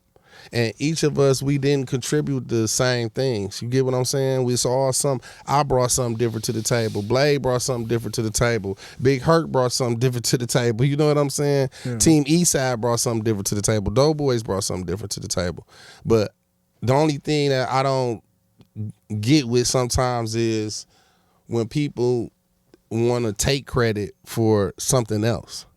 So even like not, when I see people, they do interviews and stuff like that, a lot of times it ain't many of them that really sit there and say, no, when we was kids, we watched the StreetLordz, we watched Rock Bottom, you know what I mean? So it's a disconnect there, I think, sometimes in certain situations because me as being one of those artists, you had your moment sometimes where you like, well, if they did this and they did this, what did we do? You know what I'm saying? Yeah, that's the scary part about the Detroit infrastructure and the music scene right now, and I know a lot of people are saying that like everything's up right now, like the music's going crazy, the movies are going crazy, and like for me personally, like I'm around all these artists all the time, like I see the shit face to face, like what's actually really happening, and it's a scary statement to make that everything is on fire when if you actually really dissect it, it's only a few people that are on fire and really taking off, while a majority of them are starving to find something or find a niche or find a lane. That's why I tell everybody, nah, bro, we gotta stop that premature shit. Yeah, you know. Like sometimes it'd be like I be feeling like we want to get to the aha moment or the we winning moment that we forget that like no, it's cool to celebrate some of your wins and stuff like that, but man, we got to keep grinding because we going so much further. And I think that when we get wrapped up in that celebrating shit and feeling like, you know what I mean, it causes us to get stagnant, or it causes us not to keep growing. Or you know what I mean? For sure. Because it's like you get so caught up in going, yeah, we doing this and we doing that. And I'm like, nah, really, y'all realize we still not know where we're at yet. You know what I'm saying? Yeah, like unless there's multiple major artists from the city that are able to literally feed another artist or a group of another artist, and it's very hard to say that most of the artists that are on a high success rate right now can only fulfill themselves and fulfill their own personal needs right now. Yeah, because even now we winning as artists, but we got to look at the bigger thing about it. These people, they not I'm gonna see it being different when these people start coming here to set up shop. That's what I'm saying. Yeah, like nobody comes here. We winning right now, but we still got to get on the plane and fly out of town to go sit in them offices and make them deals and stuff like that. And I believe that shit is gonna end up coming back for here. Sure. Like that's what everybody did with Atlanta, right? When they realized there was like this ecosystem in Atlanta, everybody went to Atlanta. When everybody and I think it's gonna happen here. And what's gonna happen when they do come here is it will be more people who gonna be able to walk people into them offices and get them in a situation and stuff like that. And the people like you who prepared and were patient are going to be the people that they want access to. Like, let's talk to Deezy when we get here. Like, no doubt. Let's talk to him. So the people that establish themselves as professionals and have a strong portfolio are going to be, when people fly out to work with us, are going to reach out to these specific people like the Hip Hop Lab. Like, this is a great foundation of a media center in Detroit. We're going to lead actors and directors and producers, Dennis Reed and everybody like that. So it's important to start doing things on a more of a professional level until that point does happen. Like I tell you one thing though, that right now that I'm very proud of and excited about is like, man, now I be here and I be just randomly bumping into stars, and you know what I mean? Like people that you would be like, I didn't even know this person was around here in town, and that's always a good sign too, because that mean that people are, you know, more so now they like, now people are going, I want to go to Detroit and see what's going on out there, as opposed to people used to be scared, man. Like people would not come here, bro. Like straight up. And if they did and they wouldn't with nobody from the D, they would stay in their hotels and, you know what I mean, and move just to do what they got to do and get on. But now it's more so you might walk in the restaurant and see a T.I. or walk in the restaurant and see Drake, and he ain't in town for no concert. You know what I'm saying? I'm seeing a lot of that going on now. Really? Yeah, so I think that's dope, man. I really think that's dope. Yeah, I mean, I had an artist on here one time. His name was T-Stock, and his dad was T-Stock. Yeah, I know him. Yeah. And he told me that his dad, like when his dad got indicted or something like that. T-Stock, your legend. Yeah, and he basically had said that he was going to sign a majority of the rappers that ended up getting signed to major labels from outside, like including Eminem and stuff like that. And he was basically saying that a lot of labels were afraid to sign artists from Detroit because of the reasons that you're saying right now. And Big Herc said the same thing. He said like labels were afraid to sign anybody from Detroit or be affiliated with it.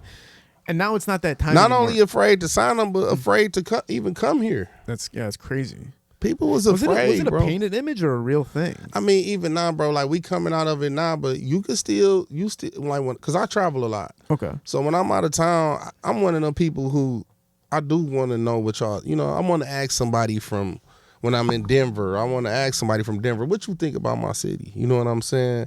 And sometimes I still do get that, man, I ain't coming out to Detroit, you know what I mean? But now I do see more people who be like, I was just out in Detroit and my sister moved to Detroit and yeah, we like to go out there and go to Somerset and we went to a concert at Little Caesars and you know what I mean? So that's cool. I do recognize that we getting in a better place, but we still not there yet. I don't think we all the way like tourist friendly yet. That's the scary part, because when you go on social media, you can literally find pages that are dedicated to the crime that's happening in Detroit, and it's almost like that helps paint a bad picture or an image of what it's like to be in the city. See, the thing that tripped me out is, like I said again, I travel a lot, right? So even when I travel, I'm going, yo, what's going on in Detroit going on everywhere that I go? It's just like, nah, I think Chicago is probably one of the most ruthless cities right now. Shit, people still going to Chicago to shop and hang out, and at some point, man, for people to understand, and that was the thing. Like, I remember one day, me and Helluva was in the studio together working, and I remember Helluva stopped the music, and he turned around and looked at me, and he was like, man, do you think that people gonna ever really understand, like, our culture and what we be on and shit like that? And I just remember being like, I don't know. But what I realized some years later after that is people gonna understand your culture more when they able to come around and see it. You understand? Yeah, and the only thing I can say to that is that the representatives of the culture are primarily entertainers for the most part, right? Am I right about that? Yeah, but you know what, man? I'm gonna be honest with you. Like, even now, like, it's dudes who not rappers and not, you know what I mean, who are super popular, super heavy in streets. Like for instance, like Smoke. You know what I'm saying? Sure. Smoke is one of the biggest promoters here in the city. Now, Smoke ain't no rapper or singer or none of that. Well, you know what I'm saying? But celebrities rocking with him. What I'm saying is well, even though he's not an entertainer, he's involved in the entertainment industry. I'm saying, aren't the heaviest representatives of Detroit mostly involved in the entertainment industry is what I'm asking. Like, do you agree with that or not? Would you say that there's anybody outside of the entertainment industry that's as highly as influential, where there's multiple types of people that are representing Detroit outside of entertainment? Yeah, man. Just because, like I say, you know, we got like Mary Sheffield, right? She's a very public figure and putting herself out there. Yeah. But I'm saying, like, who's representing Detroit in your eyes that's not an entertainer? That's what I'm asking, kind of. Well, certain dudes, I would probably say, I don't know if they want me to say their name in the interview. Okay, cool. You get what I'm saying? Cool. But, so there's people that the public doesn't really know about? I mean, like I say again, it's people who ain't really on the scene. They ain't on these cameras and on these microphones and doing radio interviews and stuff that even celebrities they reach out to if they, you know what I mean, coming to the city. And well, my whole point of bringing that up is to say that if the representatives that are visual are entertainers, because you're saying that the people that are representatives aren't being seen, but that because Detroit is a city where we got our own stars. That's what I'm saying. But if the entertainers are the ones that are showcasing what the culture is or what the city is, do you address that? Is my whole point.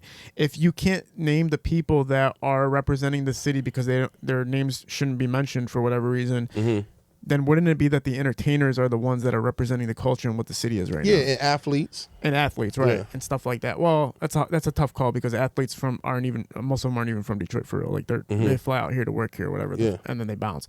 But if the entertainers are the representatives of the city, and the city is being portrayed in a certain way, does that mean that the entertainers have to change their approach for how they're representing the city? Man, I don't know, to be honest. It's actually a good question, man. But again, and like I said, even when I said the athletes, right? I said that because even them right now, it is more the athletes that get out here and they moving around and hanging out. Where I can remember some years where we didn't really see, you know, like in my time, I hung out with a lot of the athletes and stuff, and they were comfortable with me. But even after I kind of started falling back from that, I noticed that it was a point in time where it wasn't really no athletes and stuff, but now we do have them hanging out. So what I want to say is, even like with them, you crazy if you think somebody from the Green Bay Packers ain't cool with one of the Lions and he asking them, yo, we gonna be there for 3 days, is it cool? And they gonna say, yeah, man, go down there, I'm gonna put you with Smoke, or I'm gonna tell you should go here and eat, and you should go here and eat, you know what I mean? No, for sure. So I think we all, again, I think collectively, you know what I mean? Yeah. I think that it's a lot of people who play a part in it, because again, like I said, Detroit, even the people who not celebrities are celebrities in Detroit. Facts. You get what I'm saying? Absolutely. So, yeah. Talk about yourself in the current times, man. What have you been up to? What's been the blueprint for right now? Well, bro, musically, I'm gonna be real with you 100%. Like, I've been trying to find my spot where I belong musically. A lot of my old fan base and stuff like that, I feel like people are looking for me to be 25-year-old, 26-year-old Deezy again, and it's just like that dude is gone. Right. You get what I'm saying? So even me musically, again, because like I told you, I'm just a person that really stay true to myself. So it's like I'm not finna go in the booth and get to talking about sliding and, you know what I mean, different things. You know what I'm saying? I'm past that now. You know, I got older. My kids getting older. I'm raising 2 boys. So I'm very conscious of the things that I say in front of them, because it's hard for me to go in the booth and say all this crazy shit and then come home and tell my son, I want you to be better than me. I want you to do this. I want you to do that. So, like me personally, some people, it worked for them. They don't really care about that long as they making money and they doing what they doing. But me, I'm just a little bit more conscious about what I'm doing. So musically, I have to find where I fit in at now. And lately, for me, recently, I've been making music to put in the movies. So like even when you watch my movie Red Flag, 60% of that movie is music that I created after filming the movie. You composed it. Yeah. That's so sick. Then we went in and placed the music. Shout out to my guy Maestro. Me and Maestro Williams, we went in there and did the scoring for my movie. And you know, even when I did the recording, I recorded with them over there. You know what I'm saying? So, you know, I'm just really trying to find where I fit in without, you know what I mean, having to be. I think movies is your angle, man. I think I've seen your performances. I've seen how you handle things. I've seen how you promote. I love it too, man, because you know when you an actor, even if you famous or you got some kind of fame or whatever, and you acting, like I don't need the entourage, I don't need, you know what I mean? I don't need the 40 homies with me. I don't need everybody, the AKs out and all of that. You know what I'm saying? Yeah. It's a different type of. I think it's your bag, bro. I mean, I think when you. No, I love it, bro. Yeah. I love it, and even like now, like I said again, you know, I'm able to take care of my family doing a lot of things behind the scenes that people don't know I'm doing. You know, Sick, people don't know I'm writing scripts and getting paid. You know what I'm saying? People don't know that I'm scoring movies and getting paid, and you know what I mean. Yeah. Even sometimes, man, I can even make money sometimes just, you know, putting people together and you know what I mean, stuff like that. So, man, I love it though. I love it, bro. For sure. I love every aspect of it. You know, a lot of people have been asking me to get you on the show, man, and you covered a lot of things that I knew were on people's minds. But is there anything on your mind that you wanted to kind of express throughout the podcast or anything like that? Yeah, man. One of the things that I said the next time I had an opportunity to speak on would be, you know, like it's this thing, man. I feel like it's this big narrative in between the older generation and the younger generation. You know, I feel like it's this big split in between it. Yeah. And I get it. I do know, because I tell you the truth, I do know that sometimes some of these old niggas do be hating. You know what I'm saying? Some of these old niggas do be in competition with the young niggas, which they should never be that if they really, you know what I mean, did they thing. But I just think that even some of the young fellas too, like, you know, make yourself available a little bit more, man. If you really grew up listening to a dude, or, you know, if you feel like you got some of your game from a dude, man, it ain't nothing wrong with seeing that dude and saying, what's up, you know? Or damn OG, hey man, can I ask you some questions? Or man, would you be willing to give me some game on this? You know what I mean? Like, it's okay. Because I don't like to disconnect, because everything that's happening right now, I don't know about everybody else, but I can name you a few artists who this was the plan, you know. People made sacrifices for them to win right now. Yeah. That's just like even now when I watch a lot of people sit in these interviews and sit with you and stuff, I don't hear people say Trick name enough for me. For sure. You know what I mean? I feel like it should be way more homage put on the big homie name, because anytime you see people that do something that they don't have to do, that's big. That mean that they sacrificing for something other than themselves. Yeah, and it's interesting because I think social media gives people this impression that things aren't happening. Like, for instance, Trick. Like, yeah, he's relevant on social media to a certain degree. But people feel like if they don't see him everywhere doing everything or being involved as much as they think he should be involved in front of the screen, then he's not really that involved. But I've seen him at so many places where I'm like, dude, this guy's like here right now. People understand that he's doing shit that nobody even knows he's doing right now.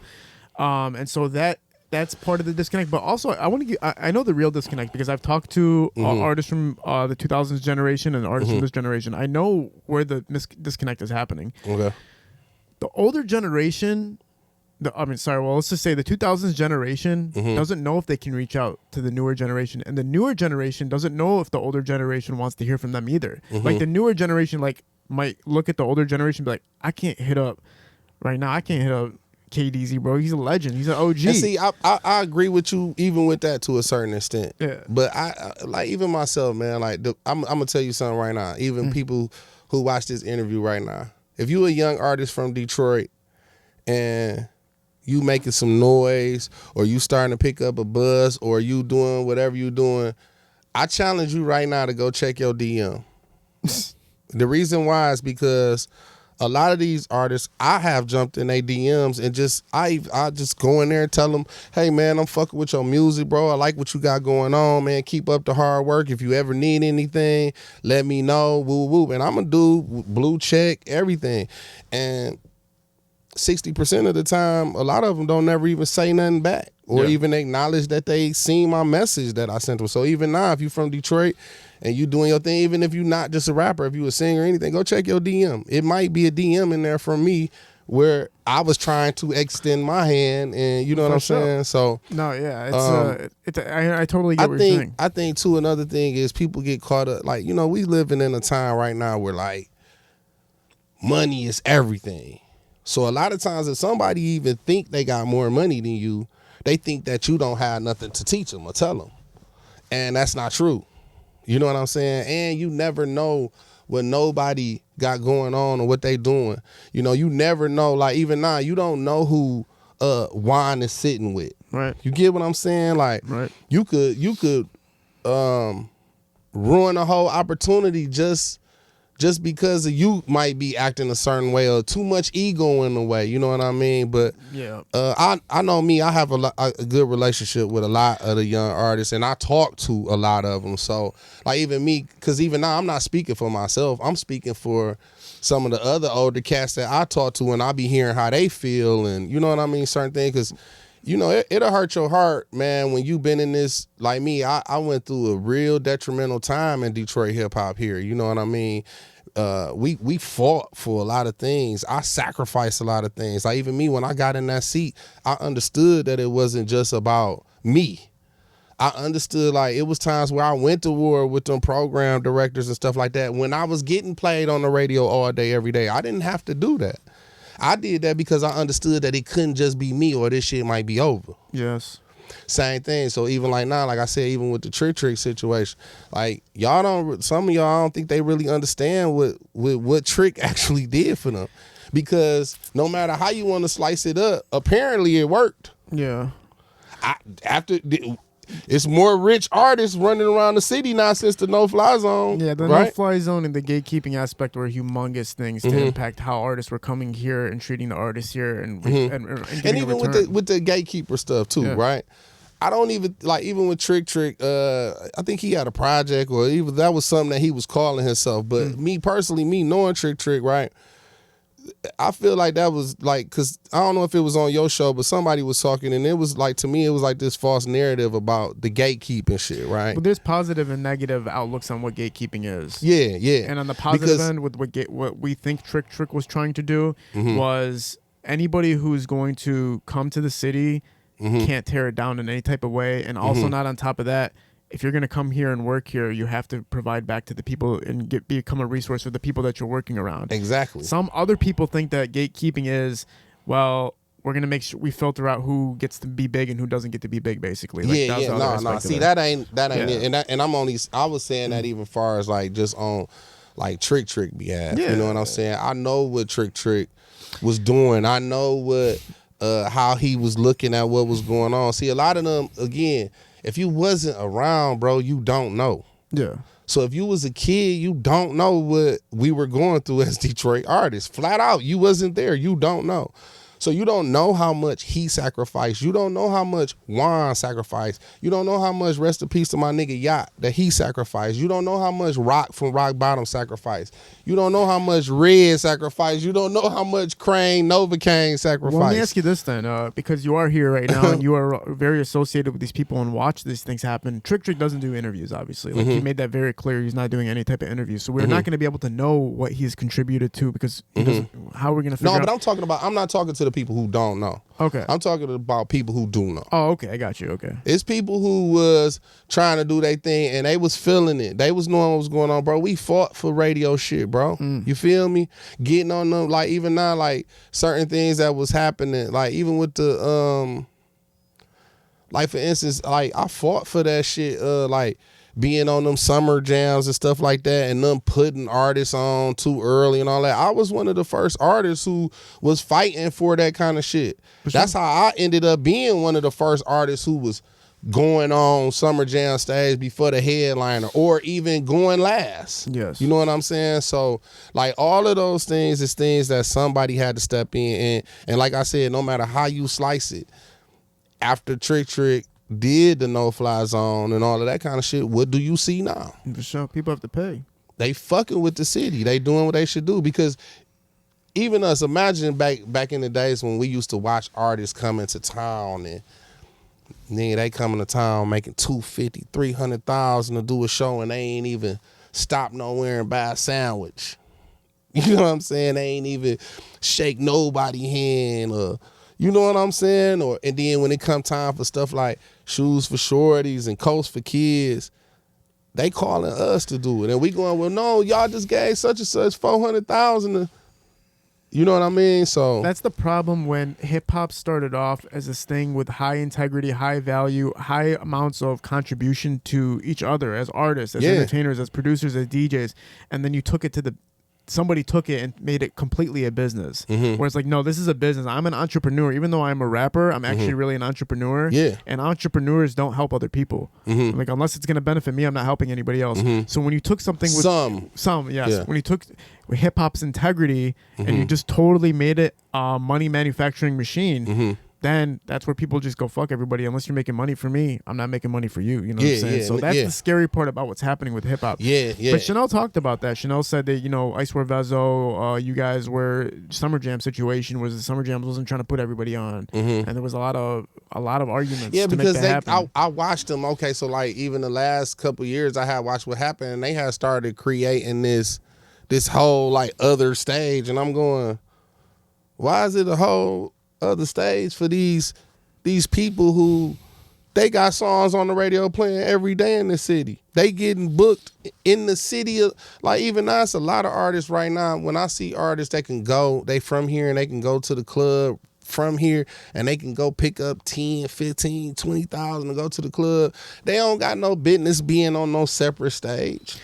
That's the Cat. That's why I have an argument with what Cat Williams did, and a lot of comedians. I watch all major comedians that come here, like even Bill Burr. Any major comedian that comes to Detroit, I always go watch their shows. When I seen Cat Williams and Kevin Hart, I remember their opening acts weren't from Detroit, and it kind of bothered the hell out of me because the openers didn't know how to communicate to Detroit. They didn't know how to make anybody in this anybody laugh. They didn't know how to connect. They didn't know anything. So I was like, why didn't you just call Jackpot? Why didn't you call Jack Funny? Why didn't you call Ha Ha Davis? Why didn't you call Detroit comedians to open up? They would have sold tickets, and on top of that, they would have. It used to be, and that's what I'm saying. It used to even be that situation with the artists, you know, and I think like it may have been probably Tone like right before me that I had started noticing Tone had started getting booked for the big show. And then like when my shit really. Then I looked up and I started getting booked, and then it became a point where every time anybody who came here and, you know, hip hop concert, it was either me or him on the show, if not both of us. You know what I'm saying? And even for us, that was something new because, again, like you said, I remember where we didn't hardly really get on them stages. Like, for instance, Streetlordz and Rock Bottom, they was getting booked for a lot of the big shows, like big people came down, we would get booked and go do them shows. But I remember it wasn't a lot. You know what I'm saying? Like even like man, I ain't gonna lie to you. When I was watching the live when Doug had his show. Yeah. Man, I got a chill up my spine, bro, because I thought that was. I was just like, bro, you know, that shit was almost like watching that Doug show. It was almost like when I seen Barack come to president, bro. Like I kind of like had that feeling, like, you know what I'm saying? Yeah. Because, bro, I remember when they didn't even invite us, you know what I mean, to get on them kind of stages. You know what I'm saying? So to see Doug go out there and put that show together like that, and then have the Doughboyz and Team Eastside and the whole city, just the vibe, the feeling, everything. For me, like you said, for me to be a staple in this Detroit hip hop community, that was one of them moments for me. I was looking at that shit and I was like, damn, like I was really happy, man. Like I felt good. Like I said, I swear, bro, I had to, watching that shit on live, I had the same feeling that I had when Barack became the president. That's crazy. You know what I'm saying? That's how much it means to me. You know what I'm saying? So yeah, man, shout out to Doug for putting that together, man, because that was one of those situations where I'll never forget that. One thing I did want to mention, also before we close out, when we were talking about the same concept here of the younger generation and the newer generation collaborating, I do know that Helluva is working on a project to specifically do that. Helluva right now is working on a project to combine the new cats with the older generation. Yeah, I heard somebody talking about that one time too, I think, on this show. Yeah, it's going to happen. And somebody was like, and I'm gonna tell you, like, even in like, not no disrespect to Helluva or nothing like that, but even Helluva, he kind of got that from my guy, from my man Drew. Rest in peace to Drew. My man Drew was trying to do that before he passed away, and he actually did it. Like Drew was doing that. He was connecting. He was getting beats from Helluva, and then he was putting the younger generation on songs with the older generation, and even some of the older cats that didn't rock with each other. He's just putting everybody on songs together, and those songs was coming out so dope, bro. I'm mad that, you know, he passed away before he could complete the whole project, because that idea is good. Yeah. But I just, you know, again too, man, I just look at certain things, and I can't speak for everybody, but definitely me. Like, I want the artist to know, like, man, I'm here, bro. I'm here. Like, sure. I ain't no hate in my blood for none of y'all. I don't got nothing against y'all, and anything that I can help y'all do, whether it's put y'all with somebody I know or make a connection or anything it is. Some of them even, you know, I have seen some of them out, and we'll have a conversation there and say something to me like, man, put me in the movie. You know. And I'll call Dennis or something right there and be like, yo, so I'm with such and such, he want to get in the movie. You know what I mean? So I have some pretty I'm affiliated with some decently sized rappers from Detroit where they've established a name for themselves and stuff, and I do see some of them actually do go work with artists that they feel like are upcoming and there could be prospects. They do charge sometimes. It's not always on the love and everything like that. But if I could give the best analogy for what's happening in Detroit right now, I would say that it's like you're on a court, you're on an NBA court, and there's the 5 starters, and then you guys 5 on the bench, and then the 2 extras, right? I feel like they're not doing a G League system anymore. They're just like, yo, can you score points? If you can score points, come play with us. If you can't score points, we're not paying attention to you. And the problem with that is you're not investing in the next generation of guys that have the potential to get you to the championship. Yeah. Because you're only focused on the guys that are on the court. Yeah. You're not interested. You can't trade when you're in Detroit. You can't like, yo, we're about to trade rappers with Atlanta.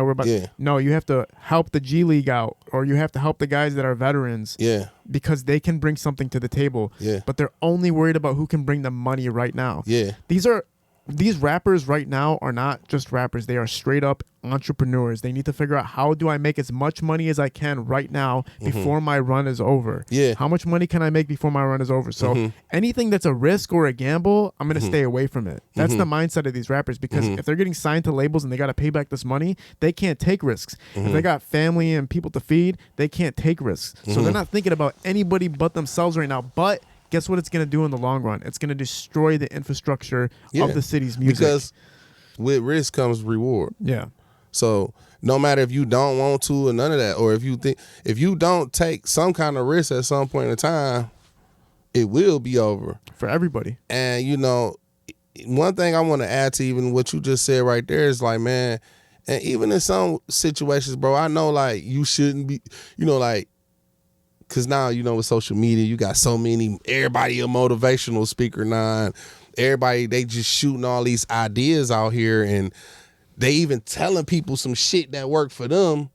You know what I mean? Bro, just because something work for you don't mean it's gonna work for me. You understand what I'm saying? If it don't work for you, it might work for me. Facts. You get what I'm saying? So I just think that, you know, because even like now I look at certain things, I look at people like, I'll give you a great example. Like Mac Nichols, right? Yeah. Mac Nichols is somebody who come from my era, but I feel like Mac Nichols, he could still, you know what I mean? He making great music consistently, and he can get on there and go with any of them young boys on, you know what I mean? Like so I look at certain things and I'll be like, you know, like Mac, for instance.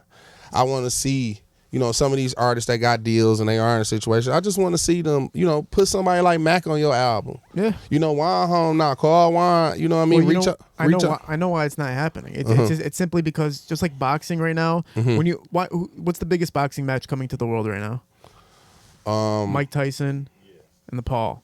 Okay. Right. Why is it those two names? Because the biggest fighter in the history of fighting is about to fight the current biggest fighter. It's not even because Paul's the best fighter in the world. It's just because his name is that fucking popular. So the rap game is like boxing right now. Whoever's gonna feature on your song has to make you money on that track, or has to make you money when you bring them to a show. If you're not making you money on that track, or they're not bringing you more views, or not bringing people to your show, they're not taking that risk anymore. That's simply what's happening. So Mac Nichols is a legend. But you just said yourself too what the outcome of that is. Yeah, exactly. And Mac Nichols is a legend in his own right. And but the new generation doesn't know who Mac Nichols is. They don't understand it. So they're not gonna, when they see Mac Nichols on a billboard, well, all due respect to him, 1000% respect to him. The new cats are not gonna go watch a Mac Nichols show. So if it's a Skilla Baby featuring Mac Nichols, Skilla Baby's gonna go like, wait, I can't bring him. I have to bring somebody who's like, I have to bring him like somebody who is as hot as me or close to as hot as me. Yeah, but I mean, but even as artists, at some point in time, some things we have to do too, because we understand the culture of our city and where we come from. For sure. So, you know what I mean? I just think like, because guess what? Even the flip side of that coin, right, is, hey, bro, what if you put Mac Nichols on this song and now the whole world is going, who is Mac Nichols? Exactly. Now you even just put the OG in a position, not just because you just put him in a position, but you put him there because he deserved that. Yeah. That's why I said Mac, because I look at, like me, for instance, I don't feel like I deserve that, because I'm not consistently chasing music and rap no more like that. He is. Yeah. And he's sounding good and making good music, and he fit in with what's going on. You get what I'm saying? For sure. So I use him as an example, because, you know, everybody want opportunities. It ain't gonna be a lot of people that'll say like what I just said, like how I said I ain't talking about like me, right? Yeah. Like I it's just like even for me, I'll give you another example, right? I get calls to be on shows all the time, right? And a lot of times when people call me to book me for these shows, when I look at the lineup of who on the show, I'm like, bro, I don't belong on this show. You know what I mean? You should call him. Yeah. Now, the shows that I do belong on, they don't call me for them. You get what I'm saying? So it's like, if Lil Baby and NBA Youngboy and this person is having a show, why would you call me to be on that show? And because that's the whole point, right? Yeah.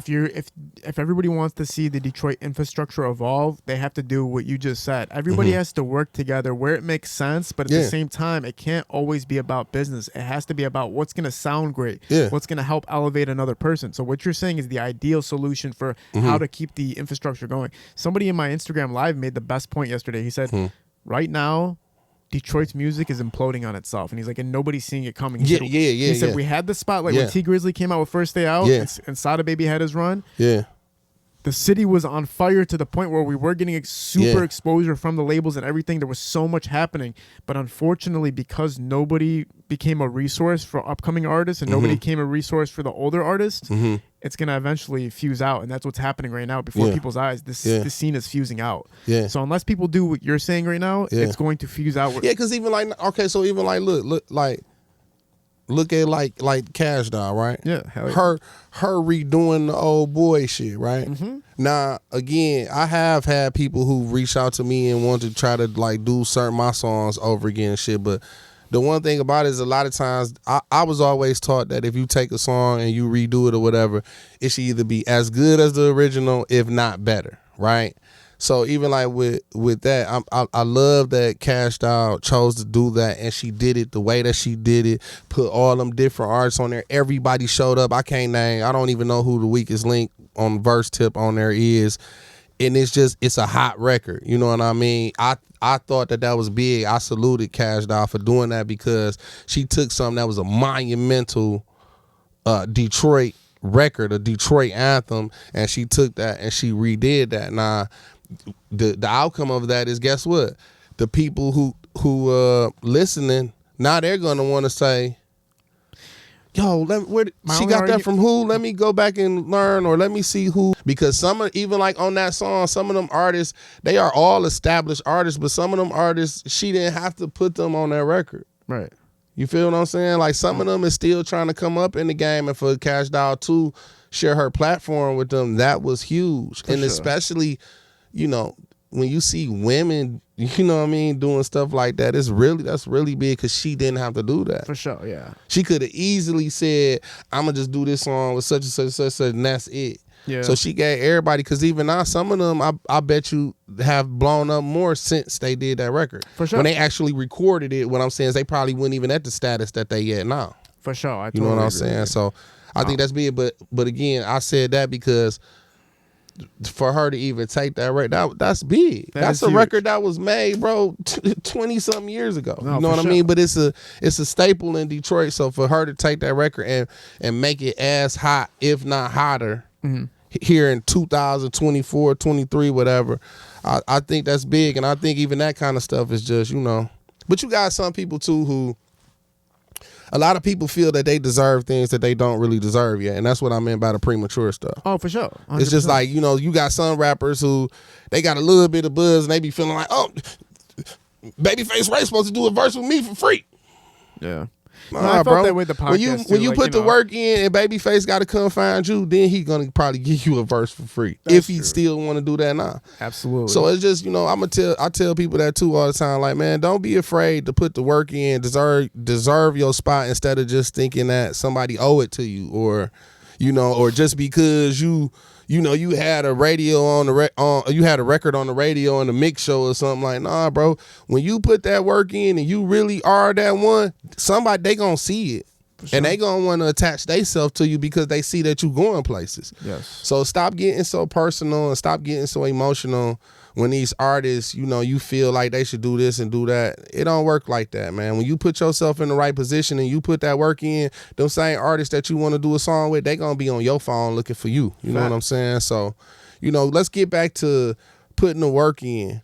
Let's get back to stop being in our feelings so much and just, you know, really going to work and really trying to make songs. Like even now, I think another thing is people, they record so much and do so many songs that they don't have time to go back and really put the passion to it and say, oh, you know what, let me go back and I could have said that better, or let me change this around how I said that. You know what I mean? I think it's microwaved. Yeah, it's just like, oh, all right, move to the next one. Like, you know what I mean? Where we spend days and hours sometimes. It took, I can name you songs, and then people be wondering like damn, when I say, oh, I recorded in my hood in 2004. And people looking at me like, huh? Yeah, but, bro, we spent 2 days mixing that. We spent 48 hours mixing that record, bro. Yeah. You know what I'm saying? Nowadays, people come on the couch and they brag about how fast they get music made. Yeah. Like, bro, I just recorded 48 songs yesterday. I'm like, wow, what the fuck? Like, what? We're never going to hear any of those songs. Because that's what happened, too, man. When you get caught up in chasing the bag and not the dream, that shit get played out fast, too. Because now you're just, like you said, everything you're doing it just strictly for money. Yeah. You know what I'm saying? That ain't gonna, man. At some point in time, you're going to have to get serious about your craft. You're going to have to put the work in. Right. You get what I'm saying? Like I tell my sons all the time, they see Steph Curry and think Steph Curry, Dad, he's the best shooter ever in the NBA. And I'm telling them, like, yeah, but do y'all understand what it took for him to get there? Exactly. You know what I mean? He ain't just wake up and, bro, it took shooting them 500 threes 2-3 times a day. You know what I'm saying? Like, so even with us as artists, man, we just got to get back to really putting that work in. You know what I mean? Even not just the rap artists and R&B singers and stuff too, even y'all actors. A lot of the actors and stuff, I'm watching them, they getting a big head and, you know, they been in a few movies and I'm like, yo, it's cool to pat yourself on the back a little bit, but keep that hunger, you know? Keep telling yourself you can do better. Yeah. Every time you do something, make sure that the next time you walk into doing something else, you going in there with the attitude, I'm going to be better than I was last time. No, facts, bro. You know what I'm saying? So, yeah man, I really just want to see everybody, I want to see a lot of people from Detroit win, man. I think we deserve it, bro. Sure. And even understand this, man. I'm a person that feel like when something happened for me and I'm successful for my city, I feel like that's a win for all of us. Yes. When I see another artist get a deal or another artist that make a hit record, a hot record, and they growing, I feel like that's for all of us. I celebrate that too, even if I don't know you. If you from my city, I'll be like, scoreboard. Exactly. You know what I'm saying? So, yeah, man, I really, man, I'm happy with what's going on, but I don't want us to get so drunk in success that we, you know what I mean, drop the ball because we not chasing it. Because even like right now, I've been looking around, I'm going, who you feel like right this second, right now, got a major hit record, like a across the country hit record from Detroit right now? Shit, man. I'm probably not the best person to ask, but I can tell you album-wise or tape-wise, I know that V's was on the top. I know Babytron was on the top charts. Mm-hmm. I know Ray. No, but I'm talking about... Like a single? I'm talking about an undeniable hit, bro. Okay, look, bro, let's get real. All right, the last two that I remember just from T Grizzly got one right, the Chris Brown record. Okay, yeah, T Grizzly and Chris Brown do have a record together. Yeah, that record is smash hit right now. It's hard to say because you could say something like Gorgeous, right? With Skilla, because that was TikTok's #1 for a while. But if you're talking about like mainstream breakout, all over the radio type shit from Detroit, it's hard to say, bro. I feel like even now we got a lot of artists who's successful, but even now you don't necessarily have to have a smash hit record for you to be getting some money. Yeah, you be chilling. Or for you to stay active to be able to go do some shows and stuff like that. But I'm talking about now I said that because even with the ATL, right? Like, man, I remember when they got to their point in time when they was having their time, and bro, it was like hits was coming out of that motherfucker left and right. I'm talking about worldwide hits, not a I think that's all cool. I think Doug has a lot of hits, like mainstream hits for sure. Mm-hmm. I think the biggest ones I remember though are like First Day Out and Whole Lotta Choppas were like the two biggest things that came out in the past like 7 years ish since 2017. Okay. I remember those being like the biggest two hits in the past 7 years about. Like anything on that level. I'm not for sure, and I'm not really a chart watcher like that. So like a lot of things when I base my mine's off of how much I'm seeing and hearing you. That's what I do too. And I base mine's off of when the First Day Out came out, I heard it legitimately from the suburbs to the city, and I heard a whole lot of choppers from the suburbs to the city. That's why even now, what I was getting ready to say to you is that record with T Grizzly and Chris Brown. I feel like before that song died, that's probably gonna be one of T Grizzly's biggest records. Like, cause, bro, I hear it all day long, bro. Yeah.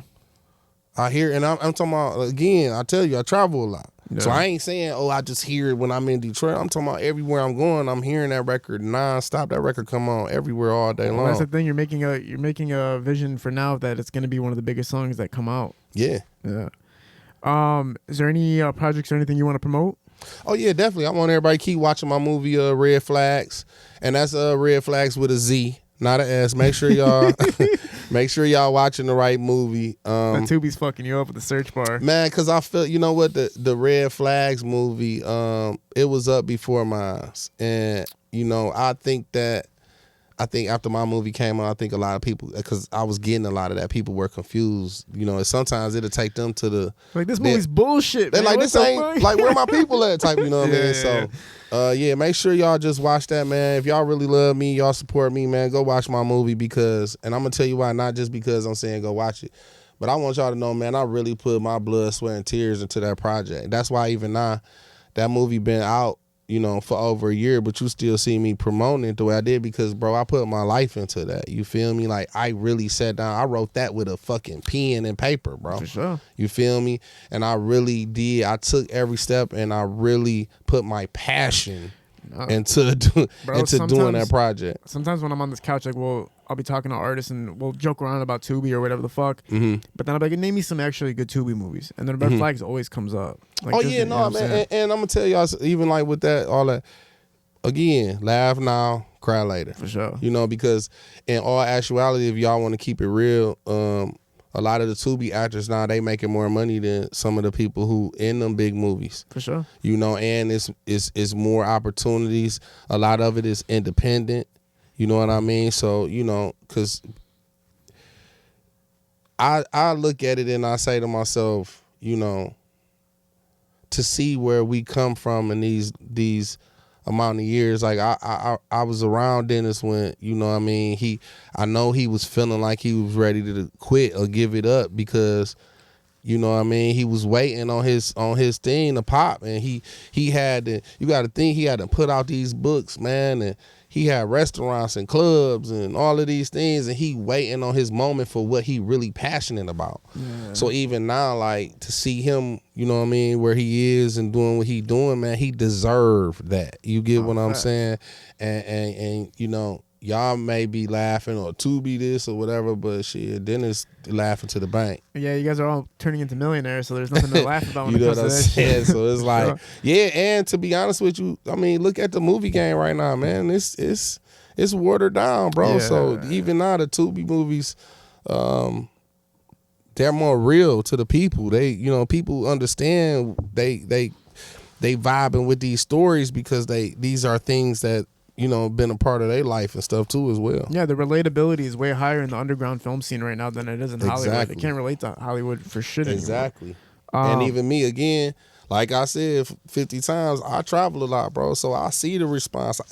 When I'm traveling, bro, these people, everywhere I'm going now, these people is pointing and coming up to me and want to take pictures and stuff. And it ain't because I'm Deezy from Detroit that rap. You get what I'm saying? Mm-hmm. So that let me know they watching these Tubi movies, period. Facts. A lot of people that's fans of mine, they don't even know that I rap really, unless they just come to my page or something and see something. But most of them, you know, I actually, in my story the other day, I was posting something of me rapping at the concert, and I put "Ain't that the dude from Tubi" or whatever in there, and everybody was laughing. But I did that because I was hearing, while I was on stage, I could hear people saying that. In the middle of me performing, I could hear people saying, ain't that the dude from Tubi? You know what I'm saying? So I thought that was funny, so I put that on my story. I like the Will Smith effect. You know what I'm saying? Once a rapper, now on the camera, you know what I'm saying? No doubt. Taking it over in that. And then I come from the streets for real, you know what I'm saying? Like, for real, bro. Oh, yeah, for real. Man. No, I that's why I think your name's so monumental, and, you know, everybody requesting you to be on was such a high volume because you have the street relatability. People can relate it to you on that end. The dream of it all, too, to be successful in music and to be successful in the entertainment industry, but also to be a stand-up figure. Like, the way you express yourself, the way that you express how you feel about things and your perspective on things is at a level that has professionalism to it, but also a realness to it. You know what I'm saying? No doubt. I appreciate you doing this, man. This was really fucking awesome. Oh, man, I'm glad I came too, man. And before I get out of here, man, I just want to tell you too why I'm here face to face. Like, man, I know you going through certain things with, you know, stuff that people saying and all of that. But, bro, I need you to understand something. Everybody not gonna like you. Yeah. Everybody not gonna rock with you. Yeah. So once you know that, you just got to continue doing you and do what you do anyway, because it don't matter what you do, they still gonna have something to say. Oh, for sure. They still not going. You know what I mean? Well, So, you know, the only thing that hurt me, it never hurt me that the audience. If the audience does it, that's one thing to me. It's when the community does it that bothers me, because it's almost like, damn, we're all supposed to be. I know I'm not from Detroit. I get that part about it. I never claimed to be a part of it, but the part that sucked was like, but I did spend since 2016 till here till now, working with everybody in the Detroit entertainment community. So when I see people in the Detroit entertainment community turn against me, that's when I was like, what the fuck, bro? Like, we're entertainers aren't supposed to turn on each other unless somebody does something to somebody else. That's when you can turn on them. You can't turn on them when you have no rationale to turn on them. That's not fair. Yeah, and it's like, people contradict themselves a lot too, you know, because they'll say that and say this, but then they'll go do an interview with Vlad. Yeah, that's what I'm saying, bro. Like, no offense to No Jumper and Vlad and shit none like that. of them. But like, why are y'all they're going on these podcasts that go everything against street code. Yeah, everything that they do on those podcasts. They get on there and tell on themselves. Yeah, like Vlad's job is literally to make you indict yourself. Like that's his job, and then No Jumper's job is to do that. Plus, get you in more deeper into your street beefs. They just really so and that's why even me, like, that's why they're $1 million companies though. Like, even with me, I was